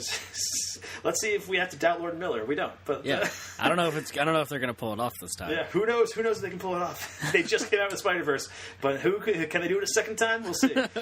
Also coming out in February, which is a movie that we also talked about last year because it's supposed to come out in 2018. Alita: Battle Angel, a new movie from Robert Rodriguez, produced by James Cameron. Trailers look weird. Uncanny Valley stuff. Uncanny Valley stuff going on, but and Robert Rodriguez has not made a movie that I've liked in a very long time, but we'll see what happens. See what happens with that. Happy Death Day to You, also coming out in February, which I liked Happy Death Day, so looking forward to that. How to Train Your Dragon 3. Very much looking forward to that movie. Yeah, can't wait. I really love those first two How to Train Your Dragon movies, and so I'm pretty psyched for this third one. It's been so long, too. It's been 5 years since the second one. Toothless is finally going to fall in love. It's going to be great. Yeah, it's going to be adorable. Good for him. Doug Liman, director of Edge of Tomorrow, has a new movie out called Chaos Walking, which I think is based on a novel. Okay, sounds cool. Stars Daisy Ridley and Tom Holland. Stephen Merchant has a new movie that he directed, which I'm actually really excited about, called Fighting with My Family. What? Actually, I saw a trailer for this. Yeah, this is about Paige, the wrestler from WWE. And I was into wrestling briefly for like a period when I was in college because my roommates were into it. And I was there when I saw Paige's like first match and stuff. And she I remember specifically because her first match was kind of crazy. She came on and it was her first episode ever, and she took the title championship from AJ Lee, and it was wild. But anyway, so this is a movie about Paige the wrestler, and The Rock is in it. He produced the movie too, so looking forward to that. I think it looks pretty good. Jordan Peele's new movie, Us, comes out in March, which the trailer for that just debuted on Christmas. I just saw it a couple days ago when I saw a movie in the theater, and it looks great. It looks so good. Yeah. Lupita Nyong'o was the Duke. Richard Linklater has a new movie out, Where'd You Go, Bernadette, with Cate Blanchett. Looks okay, but it's Linklater, so I'll give it a shot. Tim Burton's Dumbo, man, coming out in 2019. Man, are you stoked for that one? Yeah, can't wait. Been counting it down. Yeah, it's sort of a Batman Returns reunion too, which is interesting. It's got Michael Keaton, it's got Danny DeVito, and I think it might have Michelle Pfeiffer in it too. So it's literally like that's bizarre. Yeah, but it's Dumbo. It's Dumbo, man. It's Tim Burton's Dumbo. It's gonna be. Speaking of counting down, according to that one Twitter account, Shrek 5 comes out next year. So buckle up, kids. Yeah, I don't think that's going to come to pass. Hey, you got to believe. You got to believe that it'll be a surprise released on Netflix in 2019 after the Super Bowl. Yes, the Cloverfield Shrekadox. Yeah. Not the Shrek Paradox. That was too easy. You got to go one step beyond for these kind of things. All right. Don't go for the obvious one, I say. Anyway, so Dumbo's coming out. There's a remake of Pet Sematary hitting in April with Joel Edgerton, which looks kind of cool. Hellboy coming out in April as well. Directed by Neil Marshall this time around with David Harbour as Hellboy. Trailer for that just came out. Did you see the trailer for this by any chance? No, I didn't, but I'm currently reading the Hellboy Omnibus comics, and I'm fucking pumped, yo. Just because Hellboy's a great character and I want more of it. I have no idea what this trailer looks like, though. Okay, fair enough. I think the trailer looks okay. I think there should be more revealed about it, but it looks very similar to the Del Toro ones. And I thought the idea was that they were going to go in a different direction with this, so it's a little weird. Yeah. But David Harbour looks like he's having fun as Hellboy, and there's some fun stuff in the trailer. Anyway, that's coming out. Leica has a new movie out called Missing Link, which the trailers look okay, but I'm always down for a new Leica movie. Also, David Robert Mitchell, who directed It Follows, has his new movie Under the Silver Lake, which was supposed to come out this past year. I think it was supposed to come out in June, and it got delayed till December, and then it got delayed again. And now it's coming out in April, I think. It got Dark Phoenix. It got Dark Phoenix, but it's a situation where it has gotten good. It played at some festivals, and it has gotten some good reviews, but also it's a very divisive one. It sounds like. So we'll see what happens when that comes out in April. And then, of course, the future Best Picture winner, Detective Pikachu. Dude, I was just thinking about Detective Pikachu, I think, yesterday, and how that trailer gave me a fucking mental breakdown. The day that trailer came out, it was rough for a couple days after. Explain yourself. What do you mean? I have no idea. I watched that trailer and just was I can't believe this is happening. I can't believe people are so fucking pumped about it. What is this world we're living in? Are we even existing? And it just spiraled. It was one of those kind of things. And just for a couple days, it was rough. Yeah, I mean the trailer for Detective Pikachu I'll always remember because it was the day that Stan Lee died. Yeah, and Stan Lee died. Yeah, it all happened at once. Those things. Oh my god, it was such an emotional roller coaster. Yeah, but I think it looks fun. I'm probably gonna love it, and that's the worst part. It's weird. It's one of those things. We grew up with Pokemon when we were kids. We were there. We were among the first generation of Pokemon kids. So when you watch this trailer, it's mostly that for those first generation Pokemon. There's a couple of newer ones that I don't know, but if you watch it, it's hey, it's Bulbasaur, and hey, there's Psyduck, and hey, there's Mr. Mime, and Jigglypuff, and all this stuff. Yeah, and it's I could not believe I was watching a photorealistic Mr. Mime on. Why is he so shiny? And I'm but I think the design of Pokemon actually looks pretty good. I'm actually as far as CGI live action versions of live action characters go, I think the Pokemon look much better than what it seems like Sonic the Hedgehog is going to look like in his movie in 2019. Which they haven't revealed what he looks like yet, but there's been a poster with a darkened silhouette, and it looks weird. It's real creepy. Yeah, so there's also a Sonic the Hedgehog movie coming out in 2019. The 90s kids are coming in full effect in 2019 is what it seems like to me. Yeah, they realized some of us are in our 30s and have a job, so... Yeah, so it's time for a Pikachu movie. Yeah. But outside of the adorable fuzzy animals, John Wick Chapter 3, man. What a Captain Segway moment. Yes, I am very excited for the resolution of that story. Yes, I cannot wait for John Wick 3. Some of the photos that they've shown of Keanu Reeves on a horse with a gun. I'm just all on board. It looks so cool. And Halle Berry's in this one too, which is pretty wild. Jason Mantzoukas is in this somehow. I got what? Yeah, I cannot wait. John Wick Chapter 3 coming out in May. Aladdin. Yeah. Guy Ritchie's Aladdin, by the way. I have to point that out every time that it's Guy Ritchie's Aladdin, because that's such a surreal idea to me. But at the same time, it's a movie about a young street rat who wants something more, and that's Guy Ritchie's wheelhouse right there. That's his jam, yeah. But the pictures, there's some photos that came out of this movie in Entertainment Weekly, I think, recently, and I was not it looks like a stage like a high school stage production. Community theater, yeah. Yeah. But I know that Will Smith is in the movie playing the genie, and that's interesting casting, so I'm excited to see how that plays out. Yeah, Jafar's hot this time. It's weird. So it's wild, man. 2019. Also, James Gunn's brothers have a movie produced by James Gunn this year called Brightburn, which I don't know if you've seen the trailer for this. I don't think so. But it's Superman. It's the Superman myth. It's about an alien who crash lands as a baby and gets raised by this family on a farm. But that baby turns out to be evil. What? The trailer of this is pretty wild, actually, and Elizabeth Banks is in it, and also David Denman, who played Roy on The Office, as her husband. But yeah, that's called Brightburn, and I think it looks pretty interesting. James Gunn produced it, and his brothers wrote it. Mark Gunn and other Gunn, I think Brian Gunn, something like that. It's not Sean Gunn. Not Sean. Yeah, but I think it looks like a pretty interesting movie. I think it'll bomb at the box office, but I think it looks interesting. All right. Also, Godzilla, King of the Monsters, out in 2019. Very excited about that. The trailer for that is fucking dope.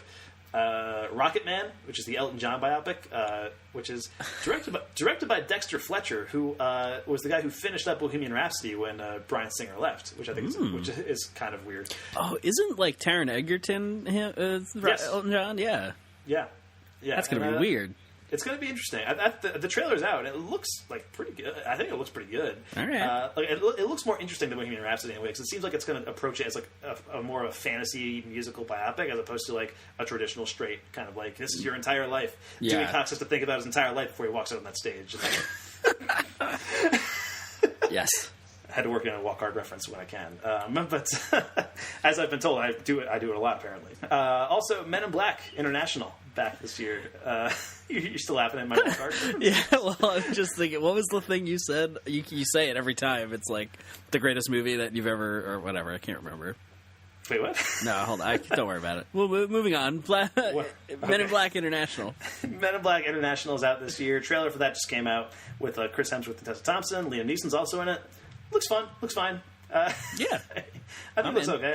I like those two actors. I haven't really liked a Men in Black movie since the first one, but I'd be down. Like, I like that universe. I'm down for more. Yeah. So we'll see what happens. Toy Story 4 out this year, which is a big one. Going to make all the dollars. I'm, a little nervous about it because, Pixar has been hit or miss over the last decade or so. Although, I feel like more hit than miss, but not as big of hits as they used to be. You know? And Toy Story 3 ends the trilogy, ends that series so well. That's a movie that, Toy Story 3 came out when I was going away to college. It hit at a very specific moment in my life. Right. And it, that movie makes me cry to this day. It's an incredible movie. And it ends that series. It feels like a definitive end for Toy Story. And now there's Toy Story 4. So we'll see. Yeah. Don't worry, there's more dollars to be had, Mike. There are more dollars to be had, and it has been 9 years to their credit. They didn't just crank out Toy Story 4 right away. So maybe there is something to this story that is coming out, but we'll see what happens. Also, a movie with another trailer that broke the internet, The Lion King, coming out in July, directed by Jon Favreau, who of course did The Jungle Book.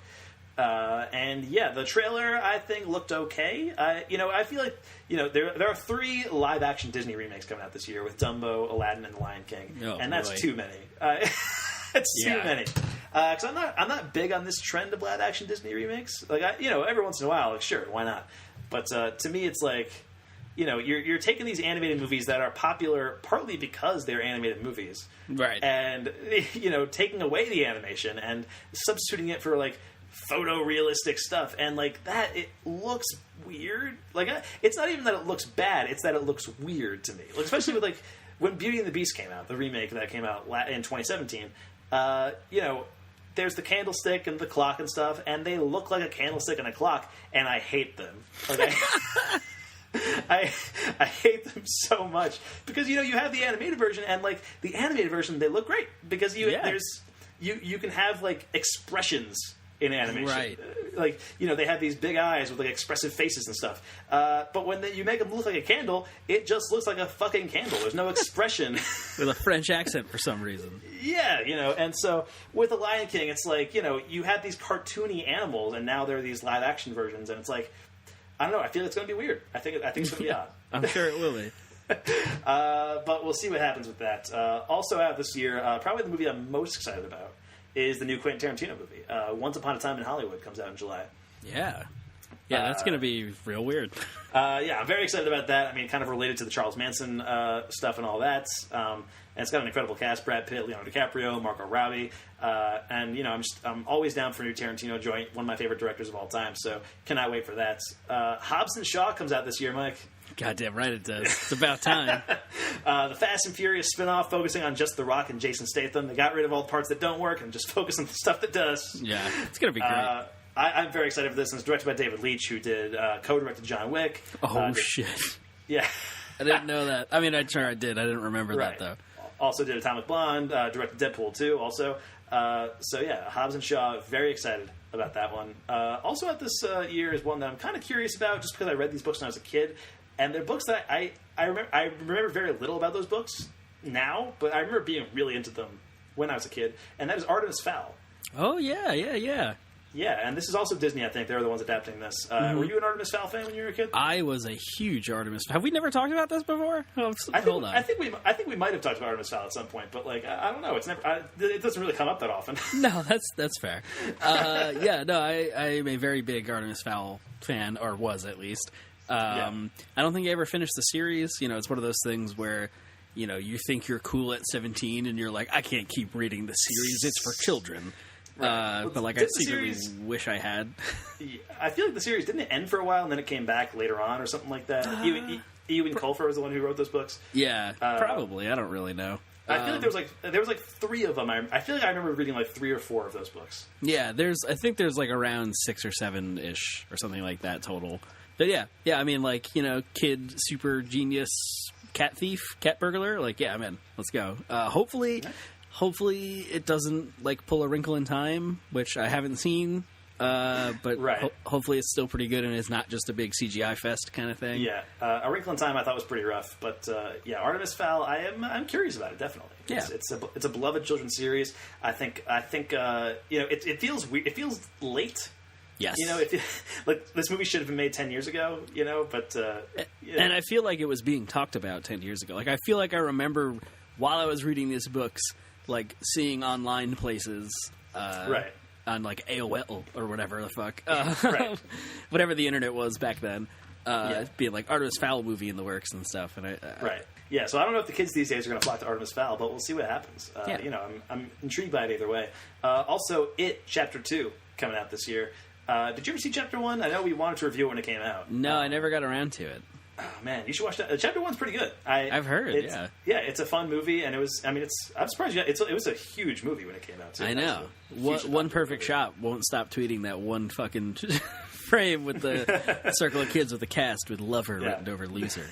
So Chapter 2 coming out this year, going to focus on the same characters but as adults this time, although I believe there will be flashbacks focusing on the kids because they were such a huge part of why the first movie was a big success. Yeah. And I know Jessica Chastain's in this one, Bill Hader, and a couple of other big names. That's It Chapter 2. Also, the very long-awaited sequel, one that also feels like it's coming very late, Zombieland 2. Wait a second. Did you not know this was happening? No, I think we talked about it in film news. Okay. But yeah, I think that ship has sailed. Yeah, I mean, I would have been all about Zombieland 2 in 2012. If we made that movie then, I'd be like, hell yeah, let's do it. Now it's it's going to be 10 years later. They are getting the cast back together. Jesse Eisenberg, Woody Harrelson, Emma Stone, and Abigail Breslin, which I think is impressive because a lot of those actors seem like they would have moved beyond Zombieland at this point. Yeah. At this point, especially Emma Stone, who's doing Oscar-nominated work and things, Yeah. But so Zombieland 2 is happening, directed by Ruben Fleischer once again. And Ruben Fleischer's one good movie is Zombieland. So you got that going for him. So there is that. In case you forgot who he is, he directed Venom just recently. So some might argue his one good movie is Venom. Some might argue that, yeah. We would not be the ones to do that. But, I don't even know how I would, speaking of Venom, I don't even know what I think about Venom anymore. It's such a weird movie. I feel like part of me enjoyed it. I enjoyed a lot of Venom, but also it was bad. There's a lot of conflicting emotions in my mind. I don't know how to feel about it. Yeah, but anyway, so Zombieland 2 coming out. Also, friend of the show Tim Miller has got his new joint, Terminator 6. No way. Good for him. Yeah, good for him. So we'll see how that goes. And this one is produced by James Cameron. It's bringing back Linda Hamilton as Sarah Connor, and of course Arnold Schwarzenegger is back as the T-1000, or the T-800, I should say. Yes. Sorry, the T-1000. I can't believe I made the mistake. How dare you. Terminator 6 coming out this year, and that's a movie that's... I'm so mad about it because it's a movie. It's a movie that I want to see. After we reviewed Terminator Genesis, I was like, I don't want to see any more Terminator movies. And now they make me want to see this one. I hate this. I know, what assholes. And but at least they gave it to our friend Tim Miller, friend of the show. Friend of the show, Tim Miller. Guy who I can't stop insulting whenever for some reason. For some reason. Anyway, it's Terminator 6. Also, there's Charlie's Angels movie coming out this year with... What? Yeah, we talked about this a I while know. ago. Kristen Stewart's in it, I think. With, That's right. Yes. Yeah, directed by Elizabeth Banks. It could be fun. We already talked about Sonic the Hedgehog a bit, but that's happening. Did you see the when Ben Schwartz was on Larry King's show talking about Sonic the Hedgehog? I saw that clip going around. I don't think I watched it though. It's very funny because I don't know if you know, Ben Schwartz is voicing Sonic the Hedgehog in this movie. What the fuck? And also Jim Carrey is in it playing Dr. Eggman. Yes, I did know that. Anyway, Ben Schwartz was on a Larry King thing. He was like doing an interview with Larry King. And Larry King has no idea what Sonic the Hedgehog is because he's fucking 90. Like it's yeah, he's as old as time. And it's amazing watching them go back and forth and seeing Ben Schwartz try to explain Sonic the Hedgehog, and then he gets Larry David to do, or not Larry King to do like to do an impression of what he thinks Sonic the Hedgehog would sound like, and it's like Droopy the dog, and it's amazing. Wow. Hedgehogs are interesting, though, aren't they? I can't wait to see where this goes. What kind of voice does he have? I can't say it yet. They're not letting me. It's very secret. This is a very secret. Why do they do this? If you wanted to be Sonic, tell me, what do you think a hedgehog would sound like? I have no idea. I got to hear it, Larry. You got to take a leap. This is your 150th episode. How long? That's great. Hello, I'm just a hedgehog. No one cares about me. Okay, that's great. That's fantastic. What if I lost my job right then? That they're like, we heard Larry, and we really wanted to sound like a trumpet. Okay, so you can't tell us what Sonic the Hedgehog sounds like. No. You gotta watch it. It feels like Larry King talking to John Ralphio from Parks and Rec. Really. It's like Ben Schwartz in character as John Ralphio. This sounds like a skit that Larry David would have written. Yes, it kind of does. Bringing it back around. There you go. I saved it. Just a few more here. There's a new Kingsman movie coming out in 2019, the prequel. So it won't have Taron Egerton in it. It won't have Colin Firth, but I think it has Ralph Fiennes in the role, and it is still directed by Matthew Vaughn. So we'll see how that goes. Also, Frozen 2 going to be out this year. In case you were wondering if there's a month where Disney isn't going to dominate, nope. you were wrong. Yeah, there's a sequel to Frozen coming out this year, going to be huge, and also probably the movie that I'm second most excited about for 2019, and that is the new Rian Johnson joint, Knives Out, which is a new murder mystery that he's got with an incredible cast. I mean, Chris Evans, Michael Shannon's in this movie, Christopher Plummer. It's going to be insane. Yeah. So pretty excited about that. Were you going to say something, Mike? Or? No, just any Rian Johnson, A+. Yeah, fair enough. And then just a couple others here. There's Jumanji 3 coming out in 2019. What the fuck? Jumanji 2 made all the dollars, man. Did you see Jonah Ray post his quote-unquote audition clip to be the... I actually did see that, yes. The role of the music of the board game. It's great. Yeah. Can't wait. Yes. Jumanji 3 coming out. Also, probably the movie that... I don't want to watch this next movie, but I'm probably going to see it because I feel like it's going to be such a disaster. Tom Hooper, director of King's Speech and Les Miserables, coming out with Cats in 2019. Yeah, that's right. Taylor Swift, right? Taylor Swift's in it. James Corden's in it. A lot of people I'm not a big fan of. And I'm not a fan of Tom Hooper, and I'm not a fan of Cats. But I feel like I'm going to watch this movie, and I hate myself for it. Yeah. Anyway, there's that. And then finally, Greta Gerwig has a new movie out in December, Little Women. That's right. With a pretty good cast attached to that, too. I think Saoirse Ronan might be in it again. Yeah. Because she's in Lady Bird. I don't have the cast in front of me right now. I think Saoirse Ronan's in it. I think Emma Stone might be in it. Emma Watson, I think you're yeah, that's probably right. Yeah, so there's good cast attached to Little Women that I don't have in front of me right now. But Greta Gerwig's new movie, so pretty excited about that. And really, that's kind of like the rundown of most of the major releases in 2019. That probably barely even covers some of the best stuff too. I feel like when we look at the top 10 list that we made here, I'm looking at mine and I'm like, I had no idea Assassination Nation was a movie that existed. I had no idea The Tale was a movie that existed. First Reformed, I don't think I knew about at the time. Mandy, I think we had heard about, but I don't think I had a release date at that point. Yeah. 8th Grade, Blind Spot, most of the Hereditary. This time last year, I didn't know what Hereditary was, and it's my favorite movie of 2018. Yeah, it's crazy.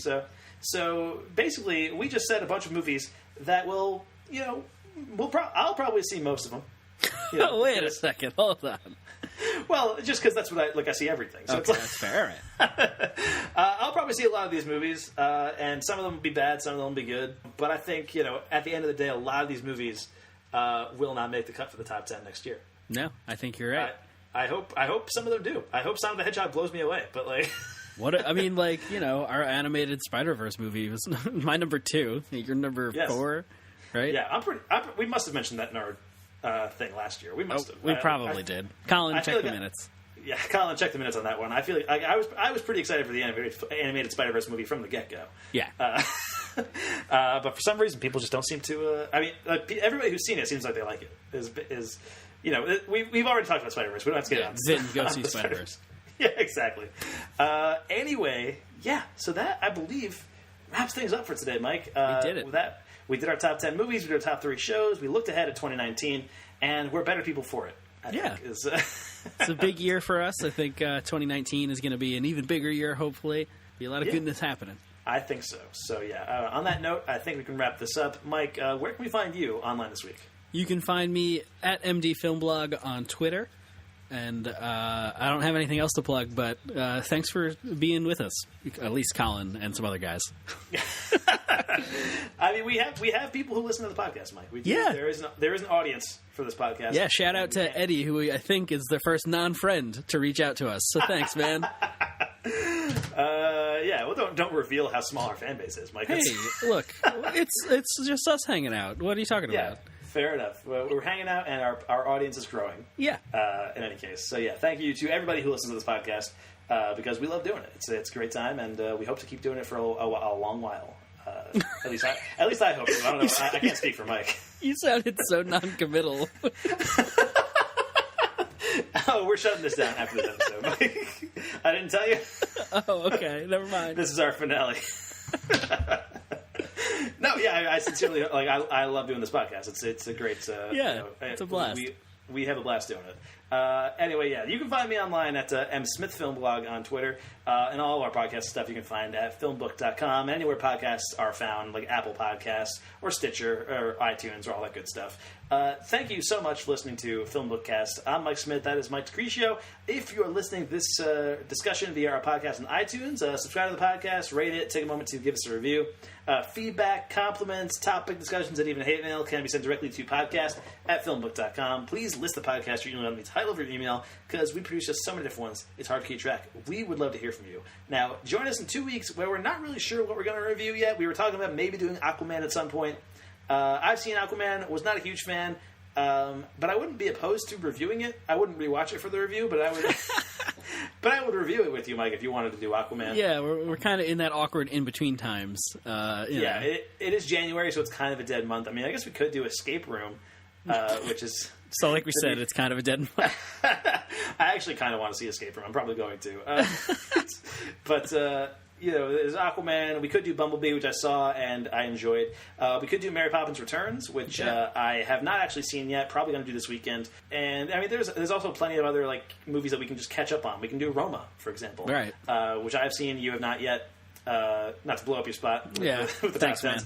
I mean, I will say I really enjoyed Roma. Did not make my top 10, but I really I admired a lot of what the movie was going for.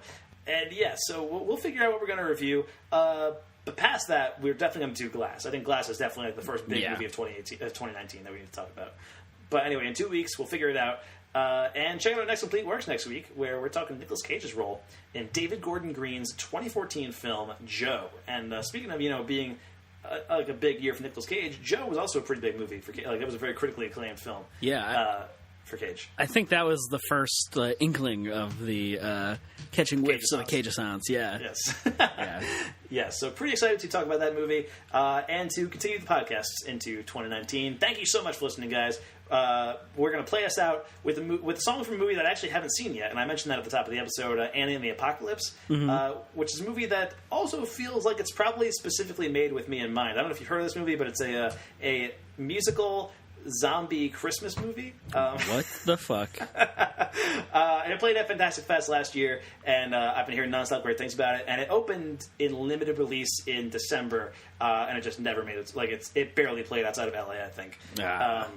That's a real bummer because I think if I had seen it, it really had a good shot at making my top 10 probably. But I have listened to some of the songs from the soundtrack, and they're really great. So I'm going to play us out with one of my favorites, It's Hollywood Ending. Thanks so much for listening to FilmBookCast. We are out. The charm on calling the shots. If this was a movie, maybe she would be willing to share my world.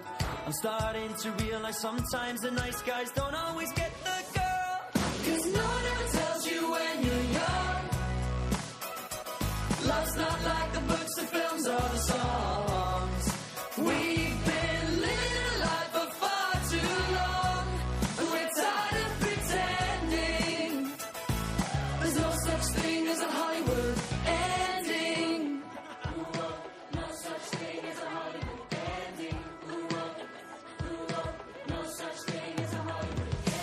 Don't be mistaken, my heart's not breaking. Let them all talk, I don't give a shit. Kill, marry, shag, it's all such a drag. I'm more than a lost piece waiting to fit. I'm not a princess satin white, just hoping my chance will come.